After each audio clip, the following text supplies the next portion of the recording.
to 5 here for trainer Wesley Ward. This 2-year-old filly by Hootenanny, bred, owned, trained by Wesley Ward. It's all in the family. Of course, Wesley also trained Hootenanny. And we do see that year after year since Hootenanny's been a stallion at his farm, that he's had some pretty nice 2-year-olds come from that sire. So this particular filly, you look at the siblings, they were mostly claimers, but you get into Mischief, Bloodline on the bottom side, and clearly this filly has been working quite nicely in the morning. Joelle Rosario to do the honors as well. I guess the only thing with her, she does draw towards the inside, so she's really going to have a quick gate break and no issues coming out of the starting gate, because we've kind of seen that in the past, even with some of Wesley's 2-year-olds. If they break a little tardy, they're just so fast that it kind of creates a problem, because they could find somewhat of a jam down on the inside, especially the configuration of this 4.5 furlongs out of that chute. So we'll see what Ashkenazi can do, but she's going to be my top selection. The number 1 Pupil, I would have even taken a little bit of a shot in using this colt on top if he hadn't drawn the rail post position. You can see him. He's a very big looking colt. And I find that 2-year-olds of his stature they have a tough time breaking from the rail post position, especially when you have Wesley Ward 2-year-olds to your outside. You just can't have any hiccups coming out of the starting gate, or else you just don't have any time to recover going this distance. But he is beautiful. He's a first foal to race by the stallion Tacitus. Of course, Tacitus, very good in his own right. I'm excited to see his progeny hit the racetrack. That workout 2 back on the 27th of March was very good. I liked how he was kind of getting over the ground and traveling. The mare that this colt is out of, too, she won her first 3 races, so there's certainly precocity on the bottom side of the family. I thought he was really interesting, just couldn't quite pick him on top because of the post position. But he is 8-1 right now, and I think offers a very fair price. And then finally, the 6, La Pacifica, is the other horse for me. She's a daughter by Violence out of a Bernardini mare. She's been working fine. You look at her in the paddock, she looks well. She has a big shiny coat there. We'll see if she's going to be prepared to run well. It's so hard to predict some of these 2-year-old races. You just don't want to keep going back to the 2 to 5 Wesley Wards. But as I mentioned a couple days ago when we were talking about these 2-year-old races, it's still a positive ROI. If you had bet Wesley Ward 2-year-olds every single time in these races over the course of the past 2 years, you would still be making a profit. So again, he wins these races. I'm going in this direction, but I'll get a closer look at some of these horses as they exit the paddock and hopefully give you some paddock picks in just a few moments. We're 12 minutes away from race 1 to kick off that early pick 5. Good luck.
The horses are entering the track for Keeneland's first race, the Mount Brilliant maiden special weight 2-year-olds Headley course, 4.5 furlongs over a main track which is listed muddy. The turf is listed good today.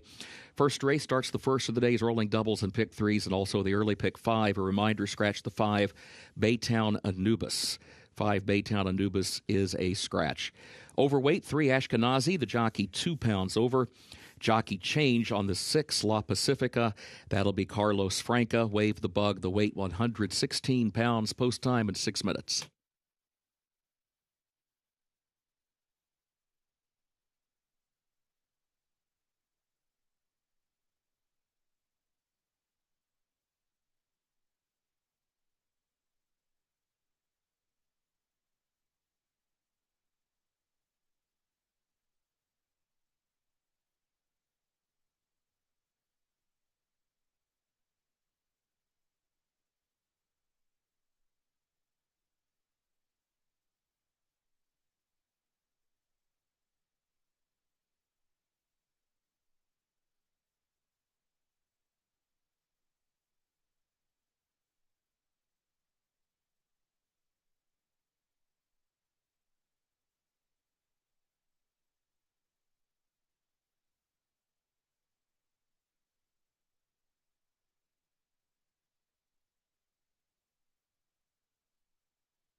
Taking a closer look at these 2-year-olds on the track, here's the 3 Ashkenazi, a 2-year-old filly by Hootenanny, who is your current heavy favorite. I really like her in this race. She seems extremely sharp. Once the rider hopped aboard in Joel Rosario, she really got excited, but in a good way. Lots of positive energy there. She's been on her toes. She looks really racy, and she is really strong behind. She's super rounded out in her hindquarters. You can see that is very important, is a powerful hind end, especially in these 2-year-old races, because you want them to have that power to get out of the gate really quickly. So she looks really sharp. I can't say anything bad about this filly. Her coat looks great. She looks shiny in the sun. She's glistening. So obviously not an ideal price, but she does look great there on the track today for trainer Wesley Ward. The one pupil also looked really good, and he's sharp. When I was watching him exit the paddock as well just a few moments ago, he's got a good mind to him, but he also looked like he kind of knew what his job was here today. I think it's encouraging that he's had local works. His last work was here at Keeneland, coming out of the starting gate, and all those things really help prepare a 2-year-old first-time starter this time of the year, because there's so many new things thrown at them on race day, but at least he has experience over the track and in the starting gate here at Keeneland. But I do like what I see from him. I just don't know how sharp he is going to be coming out of the starting gate from that rail post. And then finally, the 7 Double Talker. He looked like he was a playful little thing out there. He's the son of Hootenanny. He is a gelding, and he's kind of one of the older horses actually in this field, because he was born in January. So he kind of has that on him. Some of these horses, technically given their birth date, haven't even turned 2 yet, but this son of Hootenanny, he definitely looks like he's mature. Obviously, he has a very strong hind end as well, and he looks extremely racy. He has a better post position, too. I mean, Wesley Ward is dangerous in these 2-year-old races, and the 7 Double Talker drawn to the outside, better post for him. We'll see what he can do, but both of Wesley's looks really sharp. I would say from a physical standpoint, though, I do prefer the 3. We are 3 minutes away from today's opener. We'll see what these 2-year-olds have in store for us for this maiden special weight. Good luck.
Horses have reached the starting gate for Keeneland's first race, the Mount Brilliant, start of the early pick 5.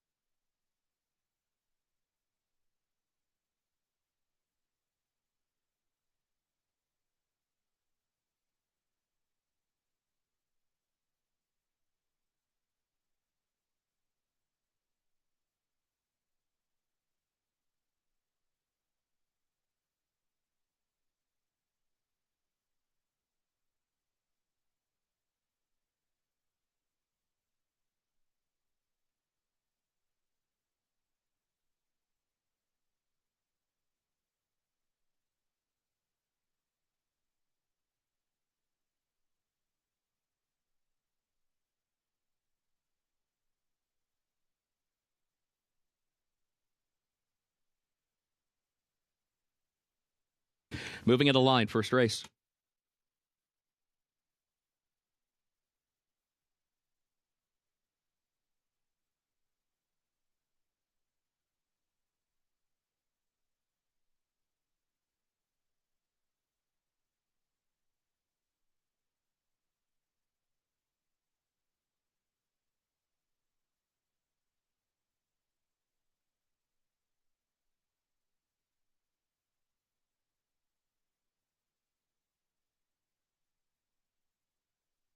La Pacifica moves into line, then Double Talker.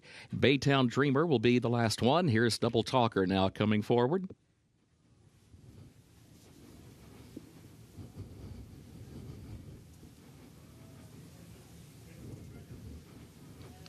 Baytown Dreamer, the last one. Goes in, they're at the post. They're off. Pupil, Ashkenazi, Pupil. These two come right out for the lead. Double Talker comes away running in third. Brea from 3 comes out in fourth. Baytown Dreamer is in fifth in a gap of nearly 8 more lengths back to the 2 trailers. Sense of Freedom, who's next to last. La Pacifica, who is the trailer. Ashkenazi is the leader. Double Talker moves up to challenge Pupil for second. Now Pupil looks for some running room, squeezes down next to the rails. They move by the quarter pole, finds an opening there. Here comes Pupil, cuts the corner, moves up to challenge Ashkenazi. Double Talker joins them from the far outside. Ashkenazi between horses. Double Talker far outside, and Pupil against the rail. Double Talker has wrestled the lead away as they move through the final furlong. Double Talker past the 16th pole. David Flores. Double Talker drawing clear to win it. Pupil second. Baytown Dreamer came from the back of the pack to grab third, and Ashkenazi was fourth.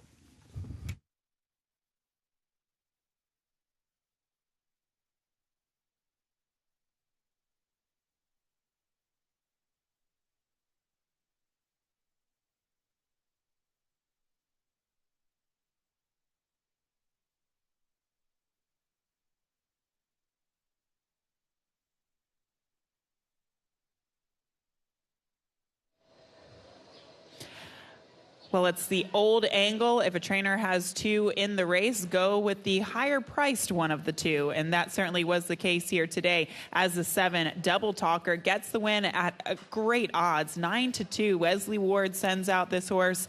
His other horse actually fades to finish third in this event. The one who ran a huge race, Pupil, took all the pressure down on the inside and somehow still manages to finish second. But no doubt about the winner with this outside post position, the 7 Double Talker, your winner in today's opener at 9-2.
Results are official for Keeneland's first race, 7-1-8-3. The official results into the winner's circle for race 1, the Mount Brilliant number 7 Double Talker, owned by the Icewine stable of David Reed, trained by Wesley Ward. David Flores, the jockey. Double Talker, 2-year-old gelded son of Hootenanny out of Valentine's Nay by No Nay Never, bred in Kentucky by Icewine stable. 4.5 furlongs over the main track, listed muddy in 52.29 seconds. And again, the results official.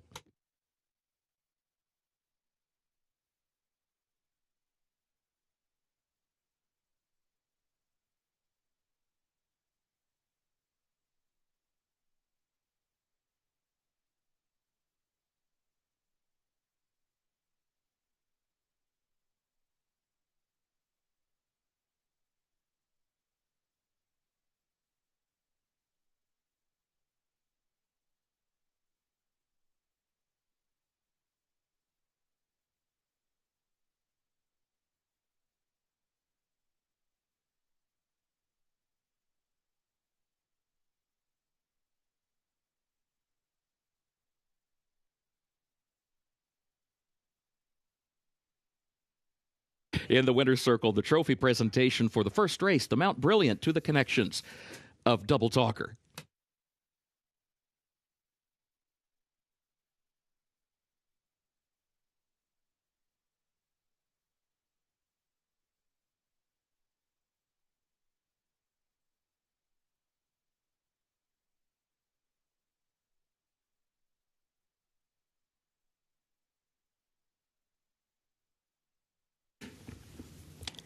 Keeneland's second race upcoming. Main track is listed muddy. The turf listed good.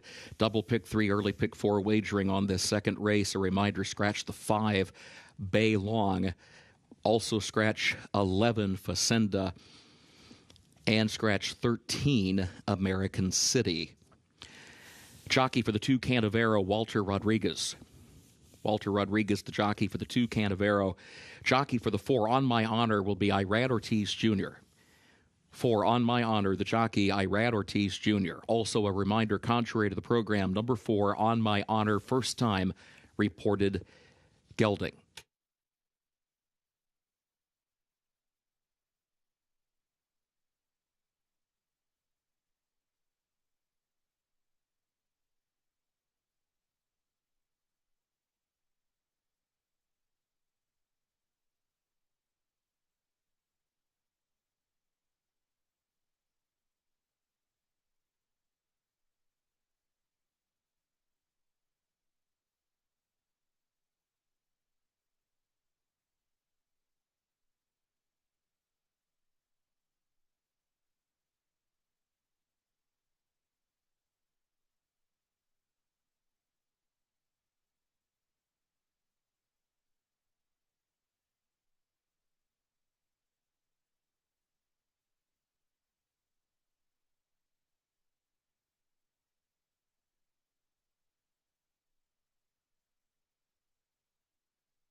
Race number 2 coming up next to kick off the early pick 4. This is a $20,000 claiming race for horses who have never won 2 races in their lifetime. 6.5 furlongs on the main track. Main track still listed as muddy. And here's a look at my top selection. It's the 10 Metalhead.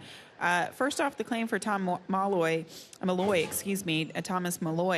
This horse, if you look back at his races on the main track, when he first started his career, they were actually quite good. He won first time out at Horseshoe Indianapolis, and then he came back against a really salty allowance field. He finished third in that event. Now, since then, at least on the dirt, he kind of fell off out of form.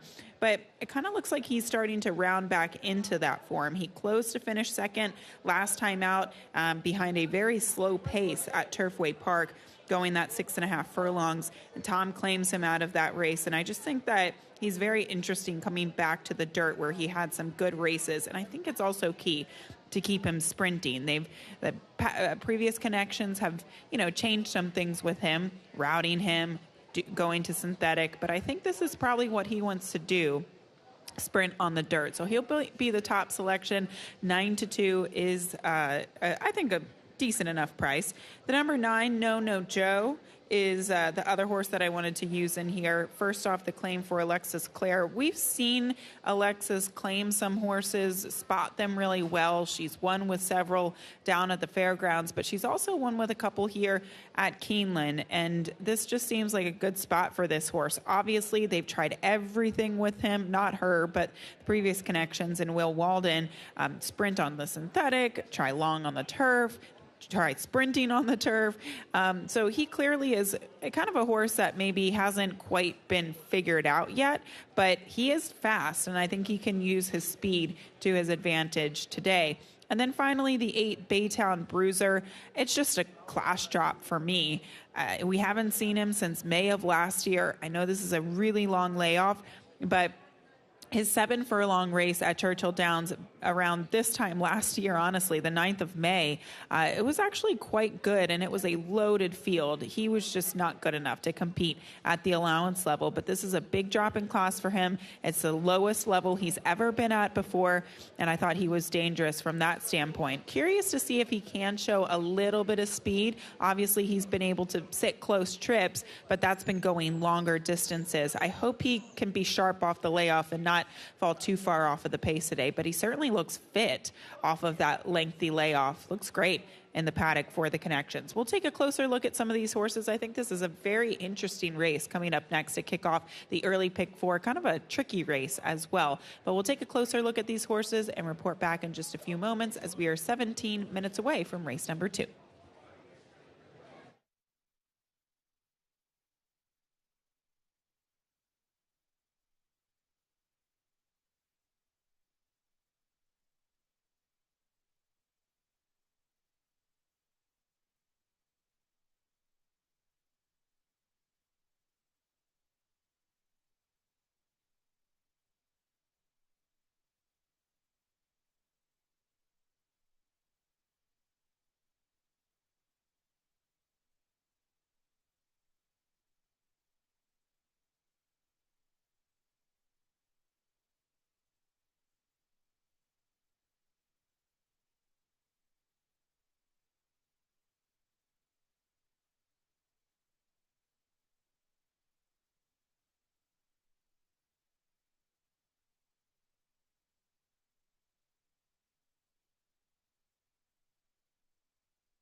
Horses are entering the track for Keeneland's second race. Claiming race, $20,000 the price. 3-year-olds and up, 6.5 furlongs over the main track listed muddy. Double pick 3, early pick 4. Wagering the turf is listed good, the rail at 30 feet.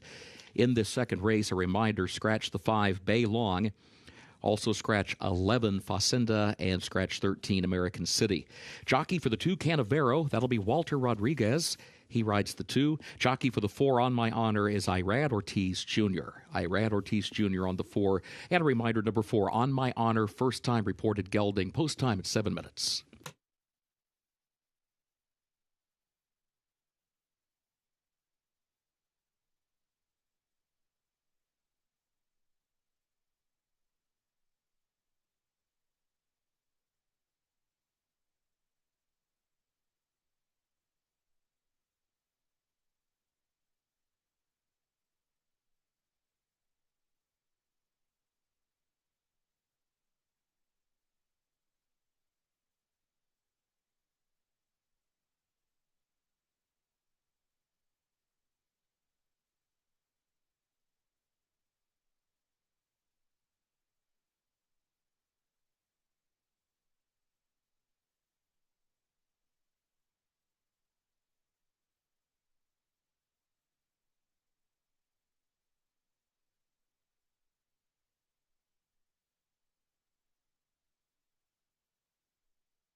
Taking a closer look at some of these horses warming up on track, I want to talk about 2 horses in particular. The 4 On My Honor being one of them, as Kurt Becker just mentioned, Irad Ortiz Jr. with the pickup mount.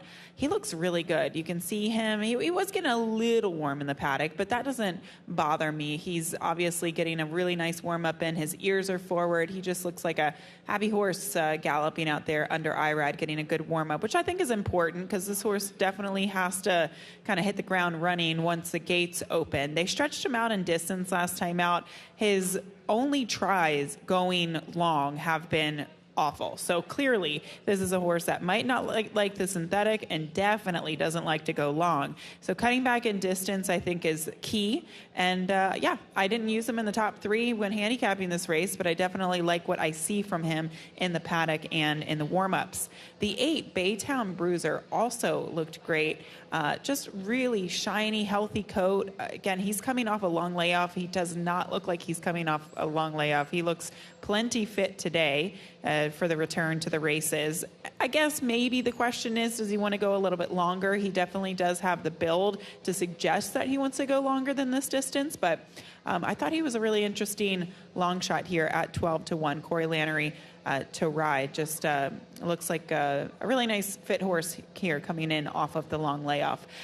Interesting race, interesting group of horses. You can see even the 9 right now, the lukewarm favorite at 3-1. Plenty of value to be had here in race number 2.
The horses have reached the starting gate for Keeneland's second race, start of the early pick 4.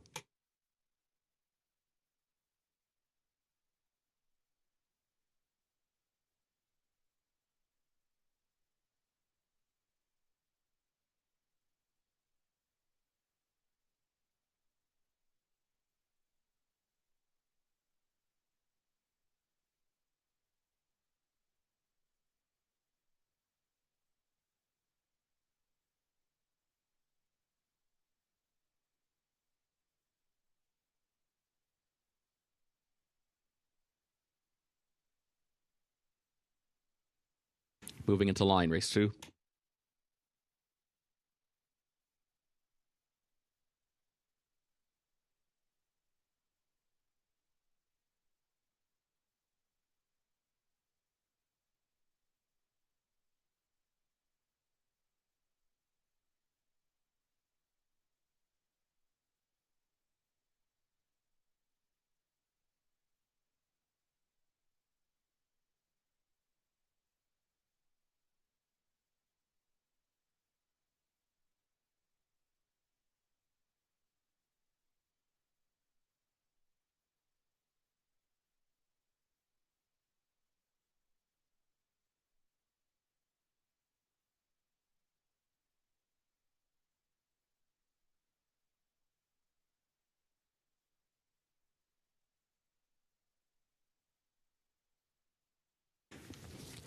No Joe moves into line.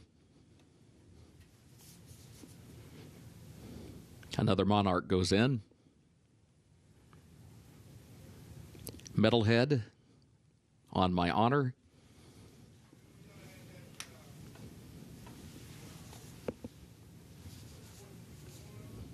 Jimmy the Hat.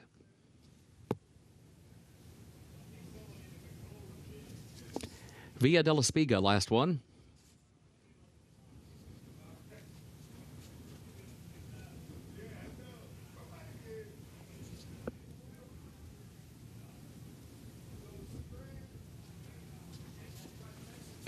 Last one comes forward.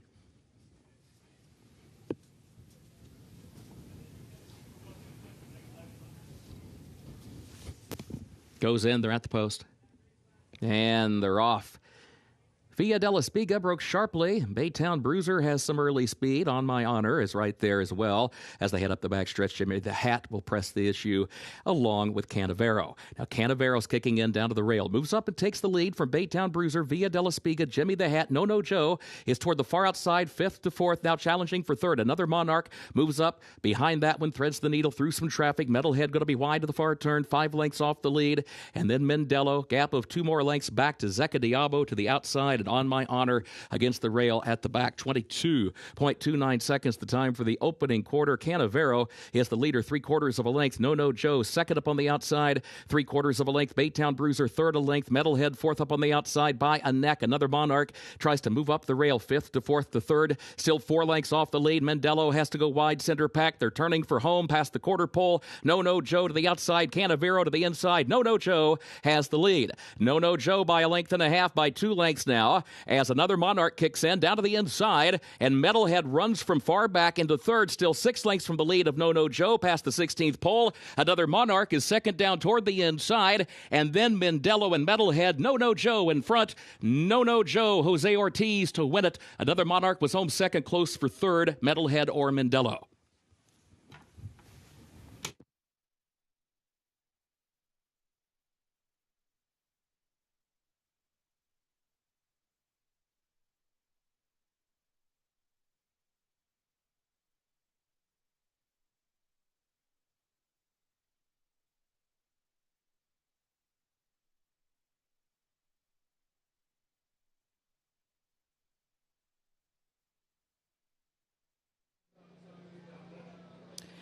Early position definitely mattered in this race. No Joe established a good forward position here, just stalking the pace, or pressing the pace, I should say, out towards the center of the racetrack. And just the ability to get the jump on the rest of the field, I think, made all the difference. You can see the 3 making a late bid, the 7 and the 10 all trying to make those late runs, but they could not catch the speed of No Joe.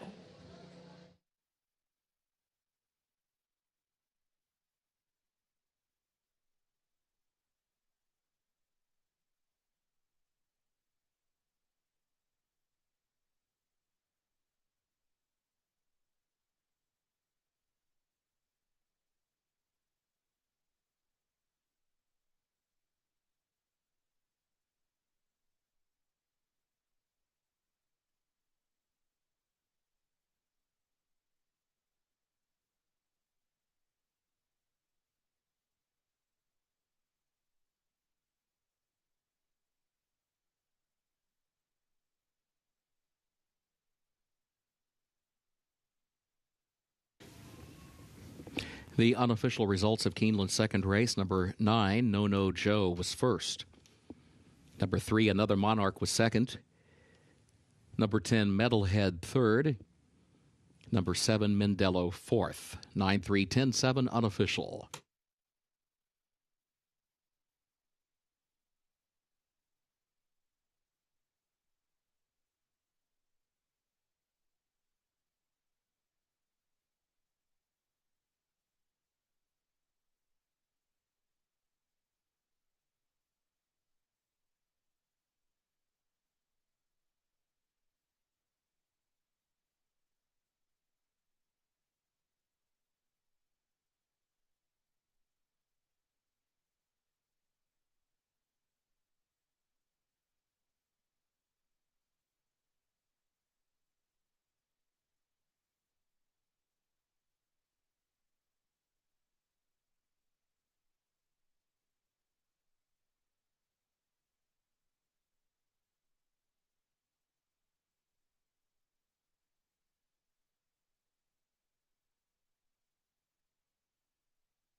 In the winner's circle for Keeneland's second race, number 9, No No Joe, owned by Alexis Clare Racing Services, LLC, of trainer Alexis Clare, Pinnacle Racing, LLC, of Joseph DeRosa.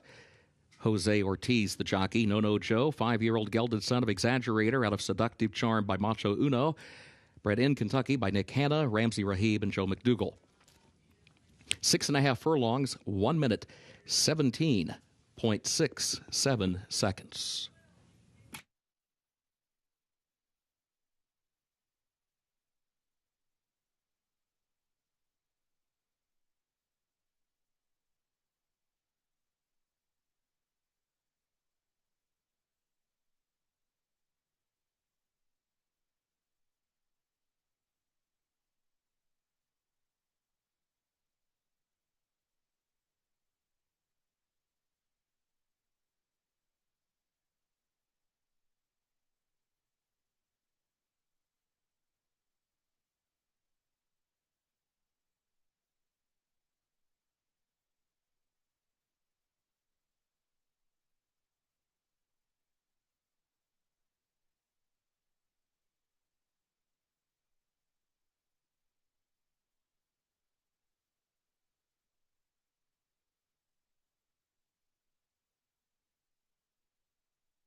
Second race results official. 9-3-10-7, the official results.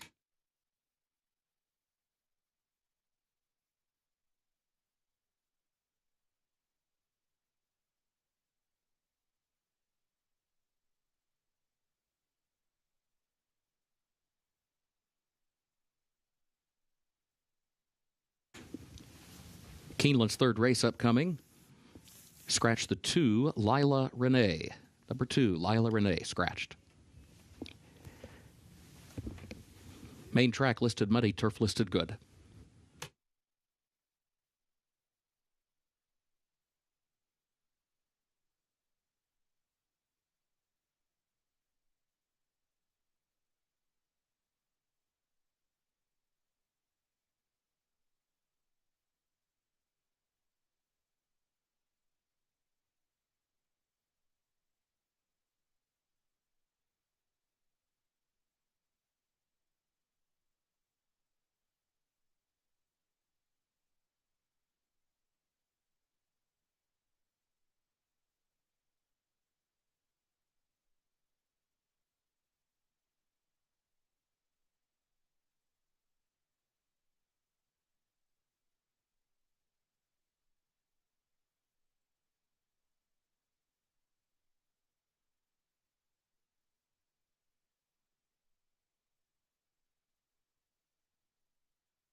Race number 3 is coming up next, and the 6, Believe Her, is going to be the top play for me here. Scott Hazelton likes this filly as well. I should mention that this was one of his best angles here today when we were on the Today at Keeneland show.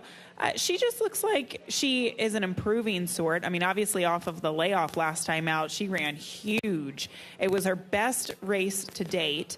And she did it in hand. Also, the second place finisher, Princess Pom Pom, she would come back out of that race to go on and win. And now today, Chris Hartman decides to protect her going against this level of competition. So I think really it's just whether or not she finds the right fields. I think this is probably a good spot for her here today, but also big win last time out. Another thing to keep in mind, the main track is listed as muddy, and she's actually been okay on a wet track in the past. In fact, that's where she broke her maiden on a sloppy sealed track at Churchill last year. So 6 on top for me. The number 4 horse, Sombra Dorada, I think is dangerous from a pace standpoint. Jordan Blair sends out this 4-year-old filly by Golden Sense, and the blinkers go on her for the first time.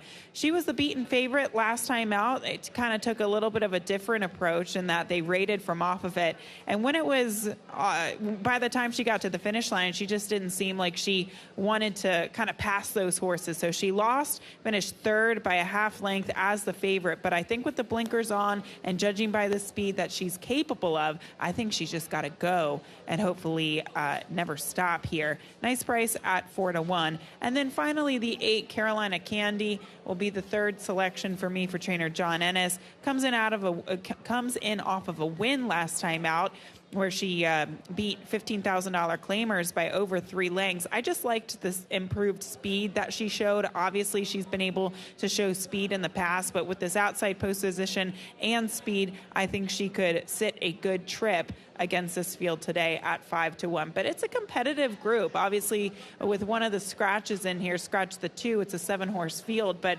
could really make a case for most of these horses in this field. But Scott and I making the case for the number 6 horse, Believe Her, on top at 4-1. We're 15 minutes out from race number 3.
The horses are entering the track for Keeneland's third race. Starter allowance fillies and mares age 3 and up.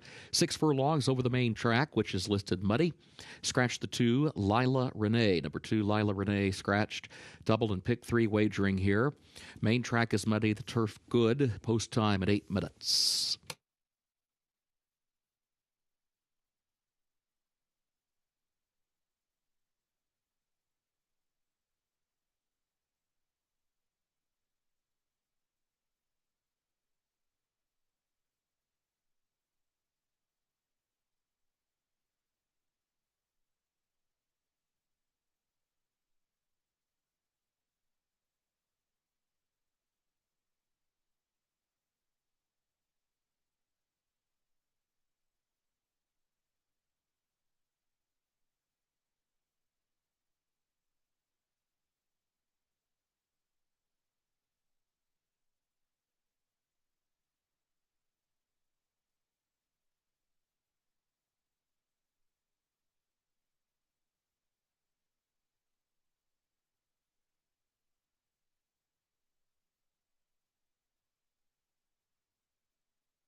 Well, the 3 Bourbon Breeze is taking some money here. She is your current favorite at 2-1. And I was looking at her in the paddock, and I really, really liked what I saw from her. Obviously, Rudy Brisset's horses, they tend to look excellent in the afternoon, but she just had a really good energy to her today. She's on her toes, but she is conducting herself with a lot of class and confidence out there, too. And we don't see Rudy Brisset dip in and claim many horses, but he did claim this horse for $30,000 last time out. The blinkers are going on her, and you can tell that with those blinkers on, she's definitely sharp now. Scott Hazelton actually talked to Rudy Brisset just a few moments ago, and he kind of relayed this information to me that since the claim, he's been breezing Bourbon Breeze with some of his better horses in the barn, including stakes horses, and she's kind of been keeping up with them. So I thought that was really encouraging. And if she can improve just a little bit off of some of her races, she could certainly win this race. Obviously, she is the favorite for a reason, but she really looked the picture today in the paddock. So she is 2-1 right now as we are 6 minutes away from race number 3. Good luck.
Horses have reached the starting gate for Keeneland's third race.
Moving into line, third race.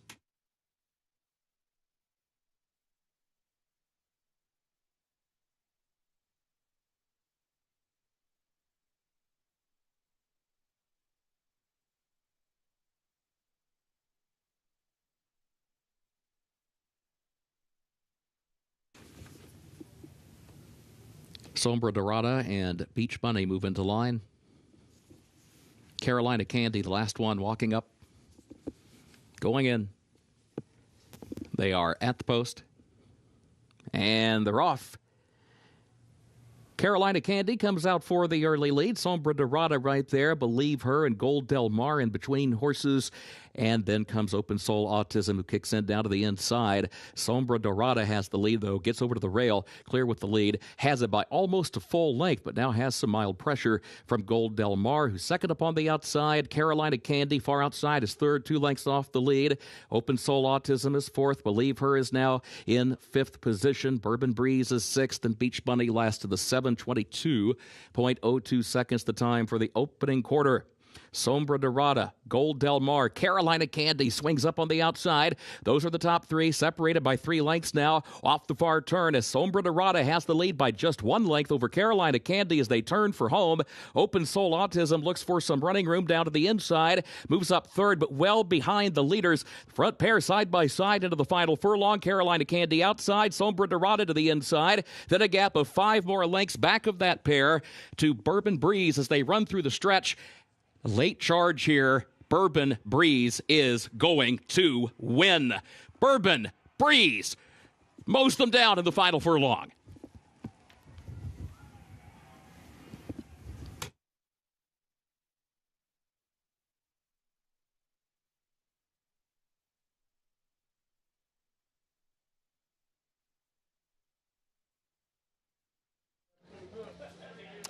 Bourbon Breeze, so special today. Wow, what a performance we saw from her. It looked like in the beginning stages of this race, she resented the kickback. She did not like that dirt getting in her face. But once she was out in the clear under Flavien Prat, she just sprouted wings closing from off of the pace. 4 and the 8 down on her inside. For Sombra Dorada actually ran a huge race, really taking pressure throughout and still coming back to get second, but no doubt about this impressive winner. First off the claim for Rudy Brisset, Bourbon Breeze with a nice closing move.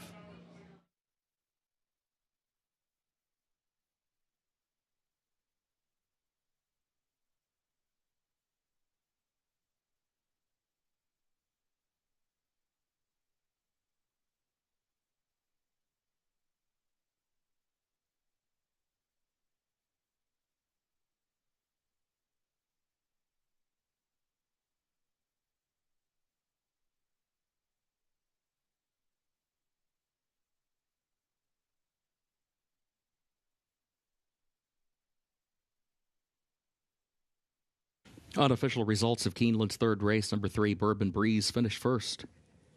Number 4, Sombra Dorada, second. Number 8, Carolina Candy, third. Number 7, Beach Bunny, fourth. 3, 4, 8, 7, unofficial.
In the winner's circle for Keeneland's third race, the unofficial winner, number 3, Bourbon Breeze, owned by Motley Crew Stables, LLC of Michael Motley and others, owned also by September Farm, LLC of Brooke Baker. Rudolph Brisset, the trainer, and Flavian Pratt, the jockey. Bourbon Breeze, 4-year-old filly by Omaha Beach out of Malibu Pride by Malibu Moon, bred in Kentucky by Silesia Farm and Dr. Hartmut Maluka. 6 furlongs, 1 minute 10.87 seconds over the main track, listed muddy. Results are official for the third race. 3-4-8-7, the official results.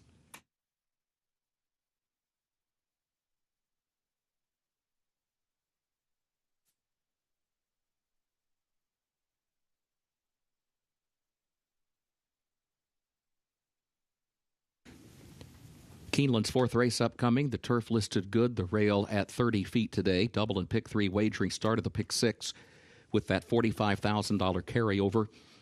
Again, the turf is listed good. The main track is presently listed muddy. In the fourth race, scratch the 2 Bravely. Also scratch the 7 Velociraptor.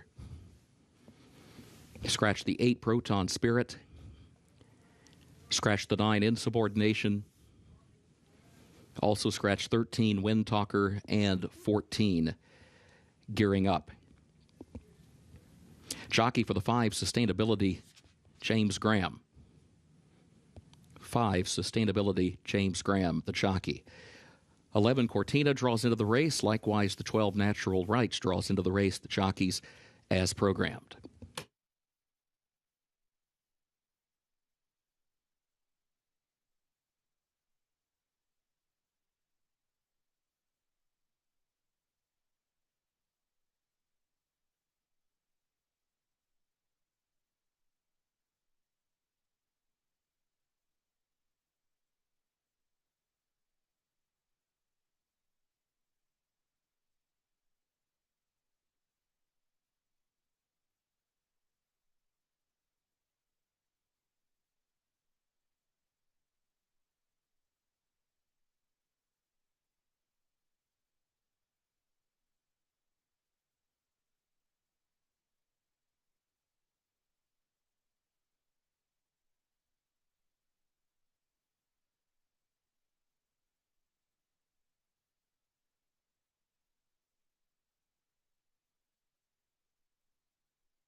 Race number 4 is the start of the Pick Six, and we have a really nice carryover today of $45,000. Sequence was very difficult. In fact, it was impossible to hit yesterday, but that late pick 5 yesterday also paying very well. We had some big prices yesterday. We'll see what happens within the sequence today, but race number 4, I did like a bit of a price. Now, I knew we probably wouldn't get 20-1, especially with the scratches. Right now, the 3 troubleshooting is 5-1, but I really like the pedigree here. He's a son of Not This Time. Obviously, Not This Time and his progeny can do well on any surface, but in particular, the turf. And then on the bottom side, he's out of the mare Into Trouble, who is Buy Into Mischief, making him a half-brother to a horse by the name of Big Trouble. Big Trouble is actually going to be running, I think, on Wednesday's card in a turf sprint, but coming out of back-to-back stakes-placed efforts down at the fairgrounds, and is a really good turf sprinter. So I like the turf influence here for the 3 troubleshooting, and I also love his early speed. I think his speed will carry a little bit easier on the turf course. He's fast. He might be the fastest early, especially second time blinkers on and coming in fresh off the layoffs. I really like this move here with the 3 troubleshooting. He'll be the top play for me. The 10 Beer Run, though, taking all the money at 8-5 for trainer Wesley Ward, already with a winner on today's program. We haven't seen this horse since Kentucky Downs. That was back in late August, where he did manage to close and get second in that pretty salty maiden special weight race. The problem with him is every single time he finds 1 or 2 horses that are just a little bit better than him in these maiden special weight races. That's why is this 0-for-7 maiden. And sometimes the pace scenario hasn't always worked to his advantage as well. It might not work to his advantage either. I didn't see this race having a lot of speed in here, and that's one thing that he's going to overcome. He tends to not have too much speed at this particular distance. So we'll see what he can do. The number 6, Bright Skittle, is the other horse in here for me at 3-1 for trainer Bill Mott. He gets his horse for the first time, and his last race was actually an Ellis back in July. But his race down at Gulfstream May of last year in the Royal Palm Juvenile was actually quite good. He ran against Gabaldon. It was really nice at the time. We actually went over to Europe after that race. A Royal Ascot. Reach for the Rose was a next out winner. You can see in the running lines he went against the likes of Sing Sing, who's also entered back here to race in the next couple of days at Keeneland. So those were clearly some live races. I think it's just a question of whether or not he's ready to roll off the bench in first time for trainer Bill Mott. He gets blinkers on and the addition of Lasix today, with Flavian Pratt aboard at 5-2. There are some interesting horses that draw into the race towards the outside, the 11 and the 12 horse. Both of these horses are first-time starters, so I certainly want to get a good look at those horses and the 5 sustainability at 8-1. There are some intriguing first-time starters in here with decent pedigree, so we'll take a closer look at those and report back in just a few moments as we hope you're getting your Pick 6 tickets ready with that nice carryover of over $45,000.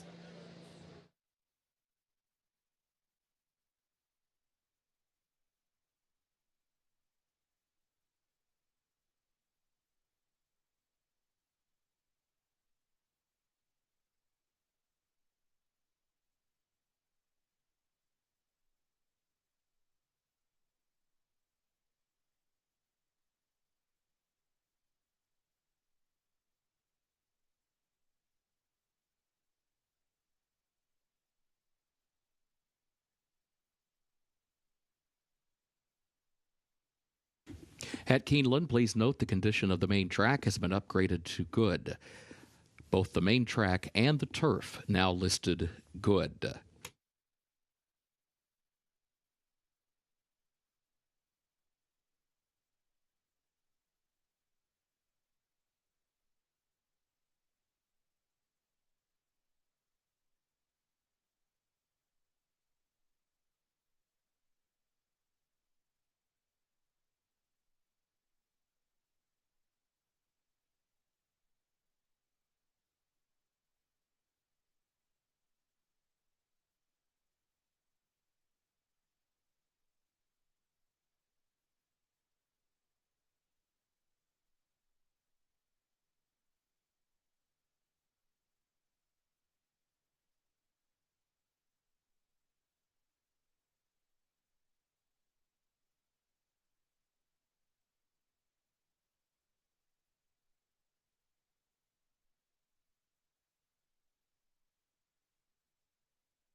The horses are entering the track for Keeneland's fourth race, the Foxtail maiden special weight, 3-year-olds and up, 5.5 furlongs over the turf, listed good, the rail at 30 feet.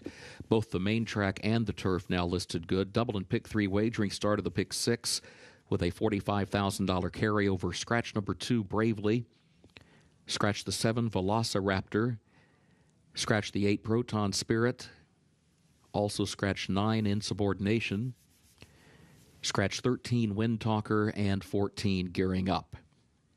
Jockey for the 5, Sustainability, James Graham. James Graham rides the 5. 11 and 12 both draw into the race. Cortina and Natural rides the jockeys as programmed. Post time, 7 minutes.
Really good looking group of horses coming up next, but the 3 troubleshooting, I don't know if this horse is going to take to the turf or not. I hope so. He's bred to handle it, but boy does he look good today. Look at how much confidence this horse has this afternoon. His neck is bowed. He's just on his toes, really positive energy here. And I like to see him so sharp because he clearly is a horse that possesses a lot of speed. And I don't know that he's going to get a ton of pace pressure in this race. They're, at least on paper, maybe some of the first-time starters will show speed, but I think he can get the jump on the field. And I love what I see from him, especially off the layoff. He does look fit and ready to go today for the connections. Let's take a look at 2 first-time starters. One of them is the 5, Sustainability, for trainer Jimmy Toner. With first-time starters on the turf, Jimmy Toner's about 17%. And for what it's worth, when he runs horses here at Keeneland, he's pretty selective with what he brings here. He wins at about 22, 23%. This horse is sharp. Sometimes we don't always see Jimmy Toner's horses kind of act like this first time out. And I really like what I see. He's awake. He's focused. He looks really good out there. We'll see if he is ready enough or can show enough speed here today to be effective at this distance. But he's a beautiful looking horse, and I would certainly consider this horse if you are playing that pick 6. And then finally, the 12, way to the outside, Natural Rights. When I originally looked at him, I thought, well, maybe he's a horse that could even stretch out and go a little bit longer. And then I kind of started thinking he's really rounded out in his hindquarters, very sharp and strong. He is bred top and bottom to sprint, really. I mean, he's a half-brother to Zeitlos, who's a very nice filly for Steve Asmussen. She's a graded stakes winner, on the dirt. She's not tried the turf, or successfully. She has tried the turf, but she hasn't won on the turf. She's just a really nice dirt sprinter. Obviously, she ran in the Breeders' Cup filly and mare sprint this past November. But this horse in particular does have a turf-winning sibling. That was Miss McWhinney, trained by Doug O'Neill. And obviously the mare is an Australian mare, and she was a Group 3 winner sprinting on the turf. So there's tons of turf sprint pedigree, definitely sprint pedigree. And I do really like what I see from him. going to have to work out a trip from this outside post position. I do think you're at a big disadvantage in these turf sprints with an outside post position, but it's his first start. If he breaks a little tardy, then he can recover. But again, really competitive field. Right now, your favorite is a 10 Beer Run for trainer Wesley Ward coming in off that layoff. We'll see what happens here. Pick 6 time, race number 4.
Horses have reached the starting gate for Keeneland's 4th race, the Foxtail.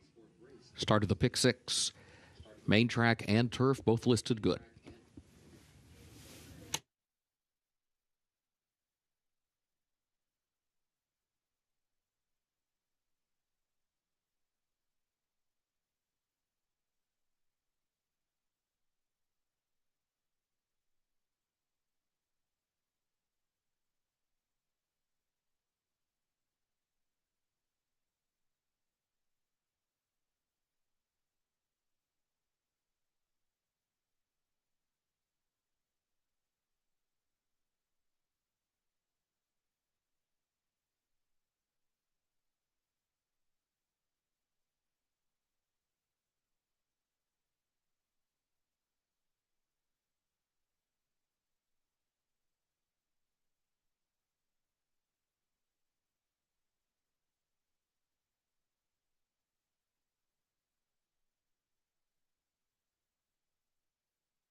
Moving into line, 4th race.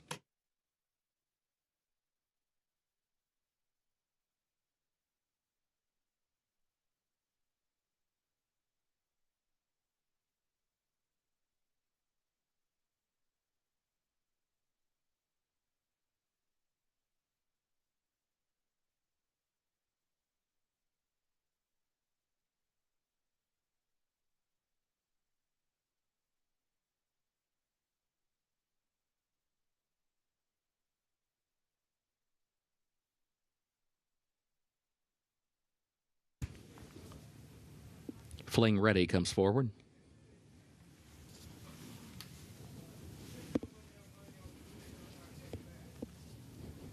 Cortina with Sustainability. Natural Rights will be the last one. Comes forward. Goes in, they're at the post. They're off.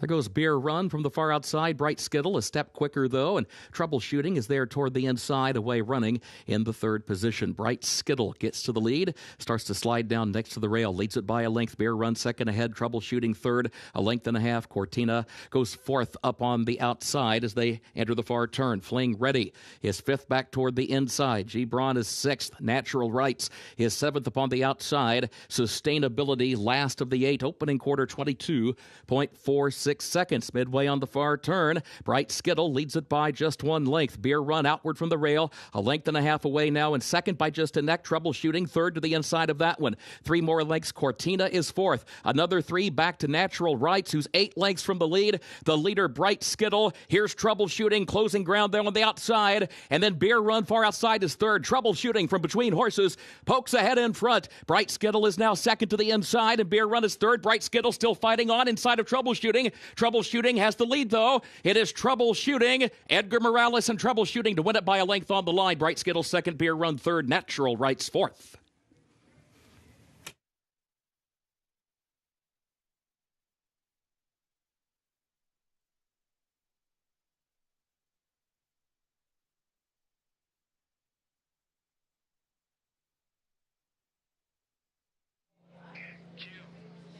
Troubleshooting getting the victory here today. This was a very nice, patient trip. Obviously, Bright Skittle, the number 6 horse, going to the lead and setting the pace here early. Troubleshooting stalking just behind him and then angles out into about the 2 path. Starts to get a little bit late here, but digs back in to get the win by about a length and a half in the end. 7-2, nice price here on Troubleshooting. 3-6-10 across the finish line.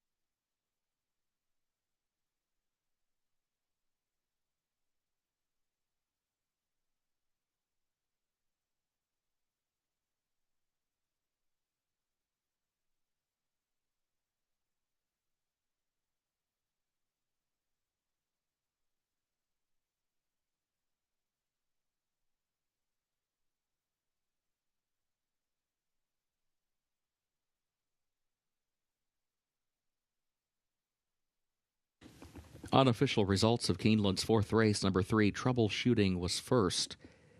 Number 6, Bright Skittle, was second. Number 10, Beer Run, third. Number 12, Natural Rights, was fourth. 3, 6, 10, 12 unofficial.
Fourth race results official.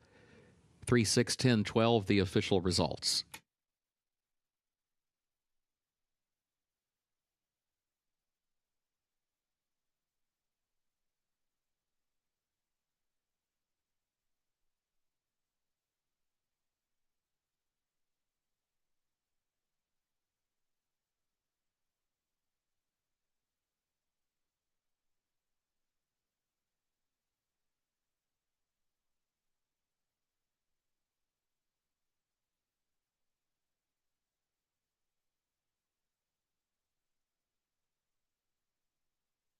In the winner's circle for Keeneland's fourth race, the Foxtail, the official winner, number 3, Troubleshooting. Owned by the Donnemeyer Farm of Myra Ball, trained by Greg Foley, Edgar Morales, the jockey. Troubleshooting, 3-year-old son of Not This Time, out of Into Trouble by Into Mischief, bred in Kentucky by Donnemeyer Farm. 5.5 furlongs over the turf listed good, 1 minute 4.39 seconds.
In the winner's circle, the Foxtail Trophy presentation to the connections of Troubleshooting.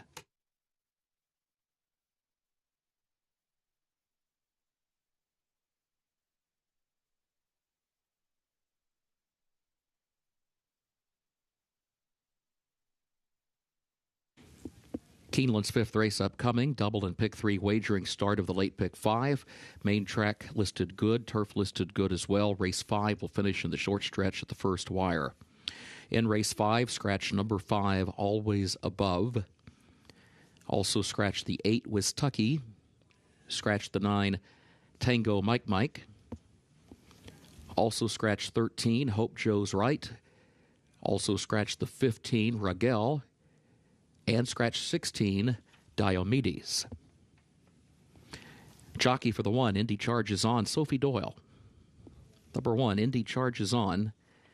Sophie Doyle is the jockey. A reminder, the 14 draws into the race. 14 Speed Institute draws into the race, jockey as programmed.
Still big opportunities lie ahead here at Keeneland Racecourse, including the Late Pick 5, which begins with race number 5. It's a $40,000 claiming event.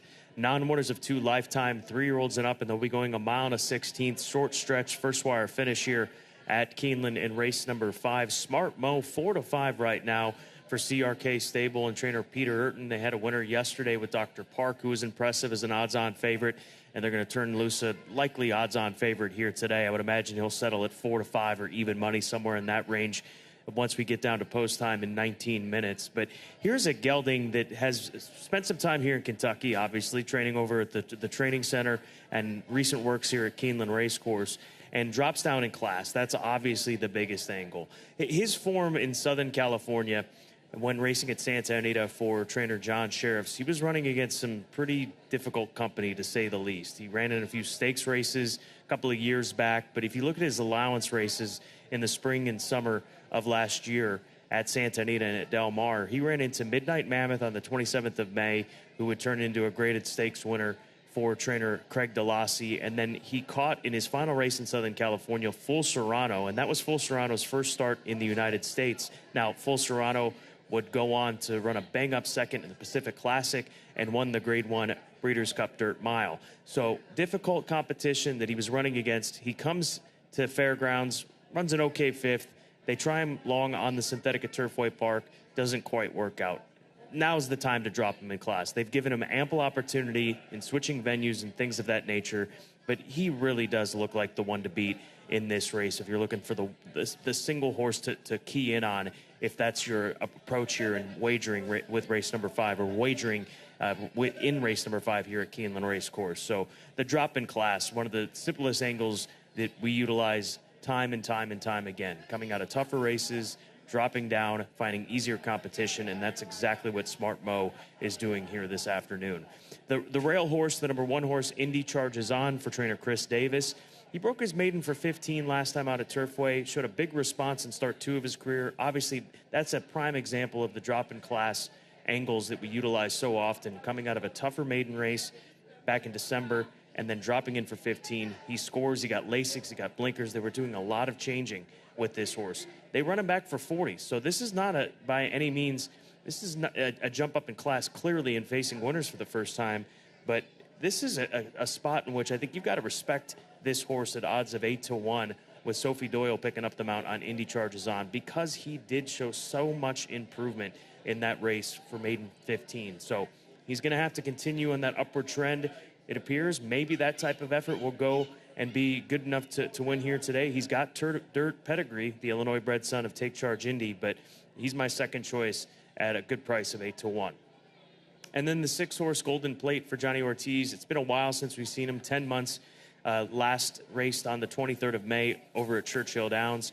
It was a voided claim situation. So the aspect of handicapping horses that are in claiming races, so many jurisdictions allow connections to come back with essentially a free roll, to run them in a claiming race but not have to put them in for the tag. So always like to look towards horses like this. So he is in a $40,000 claiming event, but he's not actually in for $40,000 here today. So I think this is a brilliant spot off the long layoff, getting this opportunity. He's 6-1 on the board right now. Waiving the claiming price here in this race are the connections going the distance in Ortiz Racing Stable. Jose Ortiz in the saddle. A lot of positives with this gelding. It's just a matter of the mile and a 16th, I think, is the question for him. He did run some good races at a mile and a 16th down at Oaklawn Park, but his last race came at Churchill Downs, going a mile and an 8th. But I think that it's offset by showing up here for 40 here today, really, in running for a mile and a 16th distance in race number 5. Good luck, good race ahead. Even money on the 7-horse Smart Mo. 15 minutes to post to start the Late Pick 5.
The horses are entering the track for Keeneland's fifth race.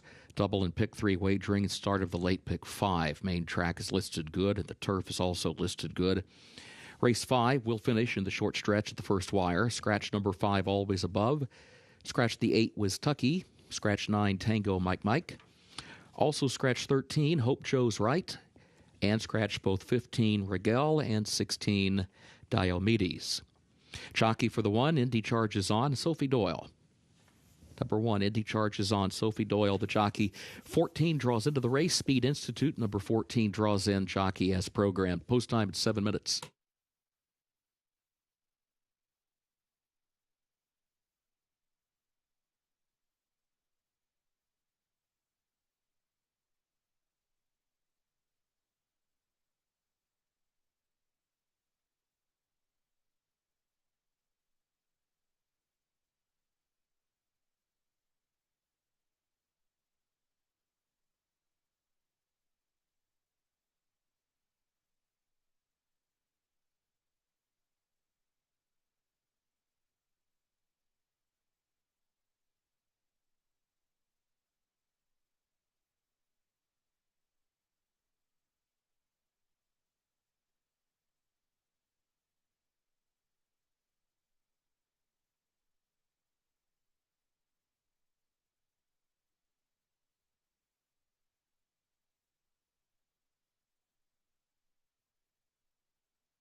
Let's take a look at a couple of these horses that'll be drawn a little bit wide here in this race, outside post position, starting with the 11 horse Golden Ice. This is a colt that was claimed for $20,000 last fall at Churchill Downs. They gave him one go at Turfway Park on the synthetic, but boy, did he really blossom down at Fairgrounds. Granted, he dropped in for maiden 15, but you can say that a lot about a lot of these horses that had to drop to low levels to break their maiden. They gave him a couple of tries in small fields at Fairgrounds against a little bit tougher as far as a condition is concerned at Fairgrounds, and it worked out. They picked up a couple of third-place finishes in those runs down in New Orleans in February and March, but he shows up for 40 here today. He's coming into this race in the best form of his career, so that is always something that you've got to pay attention to. He's 6-1 on the board, Golden Ice. And just to his outside will be the 12 Mo Hope for Samantha Siegel's JMS stable. It took him 12 starts to break his maiden. He did so last time out, career best effort on a muddy strip. He gets a little moisture in the track to work with here today.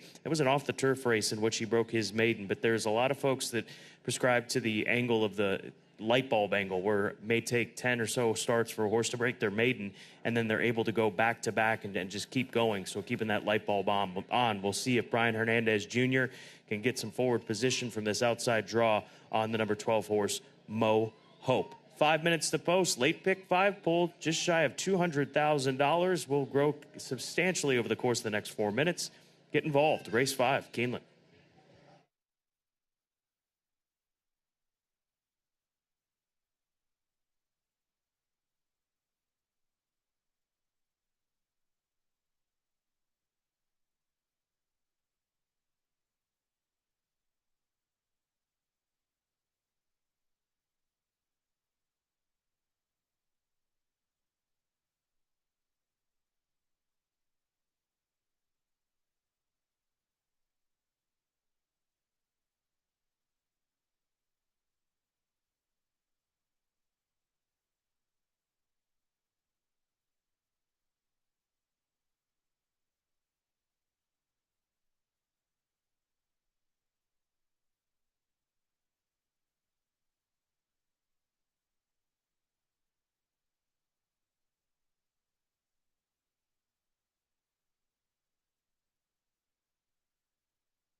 Horses have reached the starting gate for Keeneland's 5th race. Start of the late pick 5.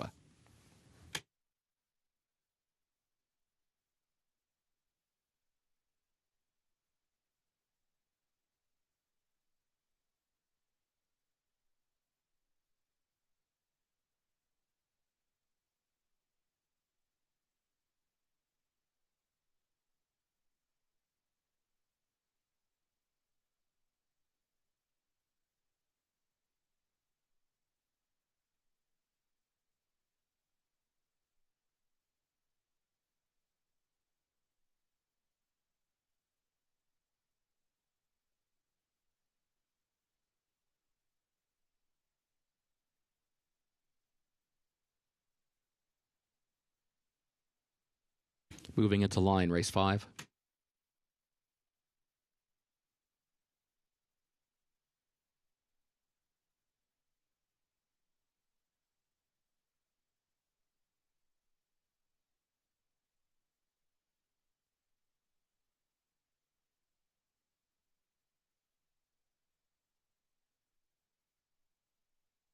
Stradivarian goes in, now Golden Ice. Noble Gentleman, Mo Hope.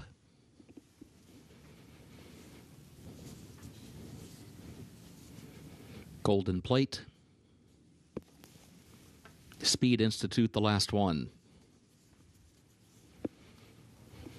Goes in, first wire at the post.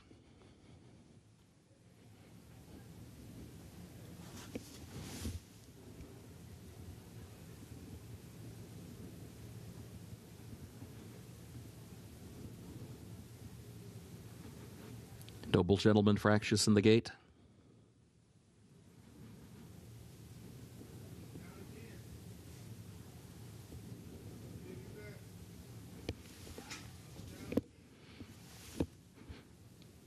Number 4, Noble Gentleman backs out of the gate for examination.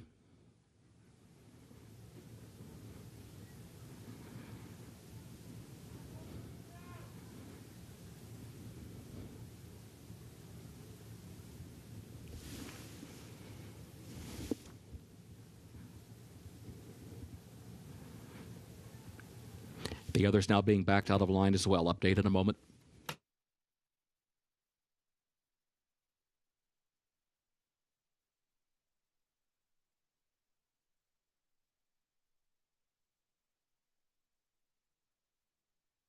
And your attention, please. Number 4, Noble Gentleman, a late scratch. Keeneland's 5th race. Number 4, Noble Gentleman is a late scratch. Windows remain open.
Once again, moving back into line, race 5.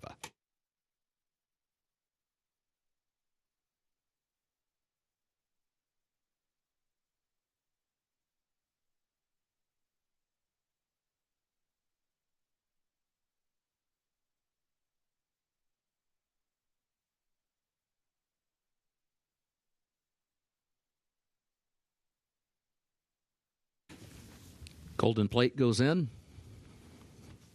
Speed Institute, the last one. Goes in, first wire at the post. And they're off. There's Golden Plate. There's Mo Hope. from the far outside. Mo Hope moves up. Golden Plate goes second. Indy charges on. His away running in third. Then Stradivarian is in fourth as they enter the first turn. Smart Mo comes next. And then Golden Ice, who stacks up toward the far outside. 4 wide, now 3 wide from the center of the pack into the first turn. Indy charges on, moves up to the inside, puts ahead in front with a ground-saving trip around the first turn from that inside starting spot. Mo Hope between horses second by 3/4 of a length. Smart Mo a wide third off the first turn and onto the backstretch. And then Golden Plate, who's next just inside of Golden Ice, who travels in fifth. Speed Institute outward from the rail off the first turn and up the backstretch in sixth. Stradivarian travels in seventh. Kistler is eighth.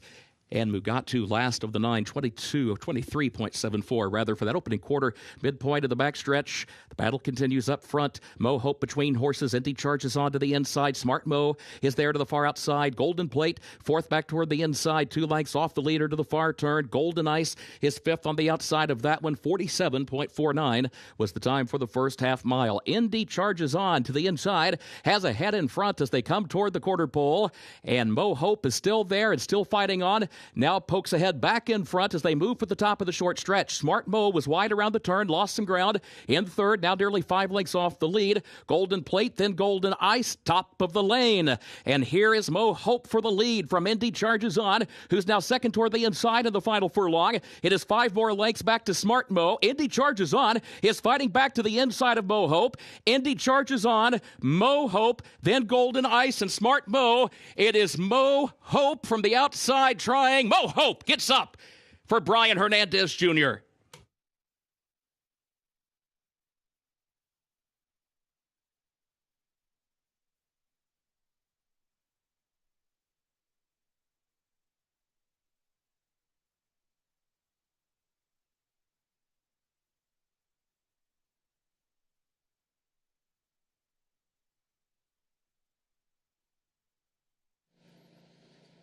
Nine to 1 in leg 2 of the pick 6 with the big carryover. And to start the late pick 5, Mo Hope would not back down, nor would Indy charges on. He was a stubborn foe down to his inside, but he had established a very slight advantage, and they were able to maintain that once he did so under Brian Hernandez Jr. Mo Hope at a good price in race number 5 here at Keeneland.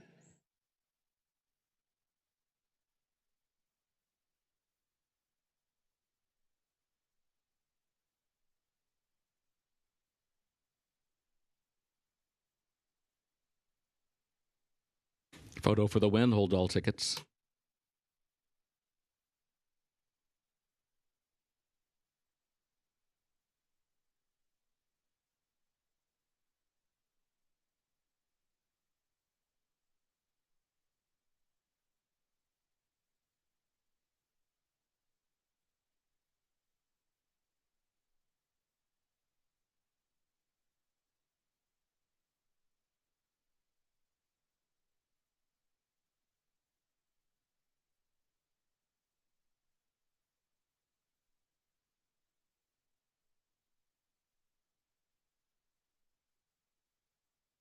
The unofficial results of Keeneland's 5th race.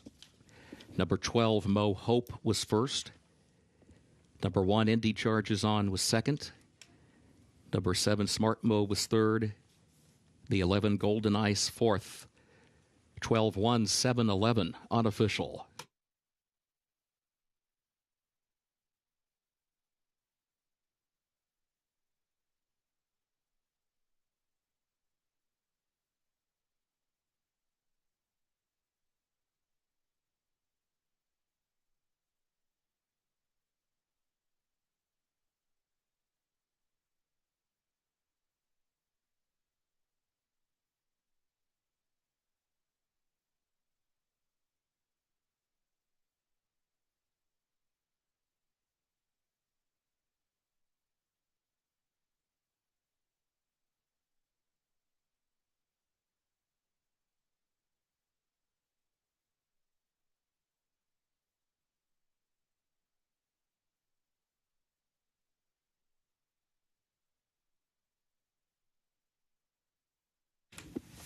In the winner's circle for Keeneland's fifth race, the unofficial winner, number 12, Mo Hope, owned by the JMS stable of Samantha Siegel, trained by Paul J. McGee, Brian Hernandez Jr., the jockey. Mo Hope, a 5-year-old gelded son of Motown, out of Hope Rises by Mr. Greeley, bred in Kentucky by Samantha Siegel.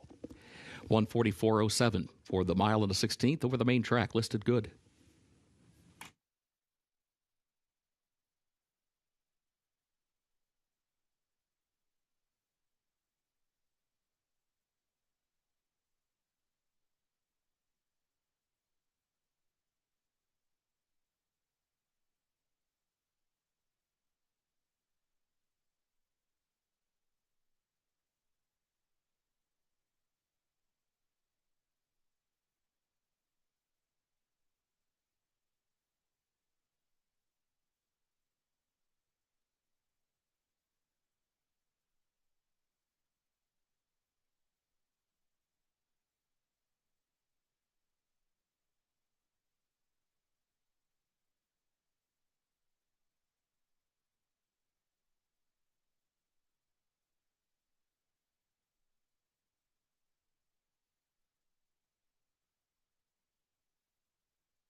Race 5, results official.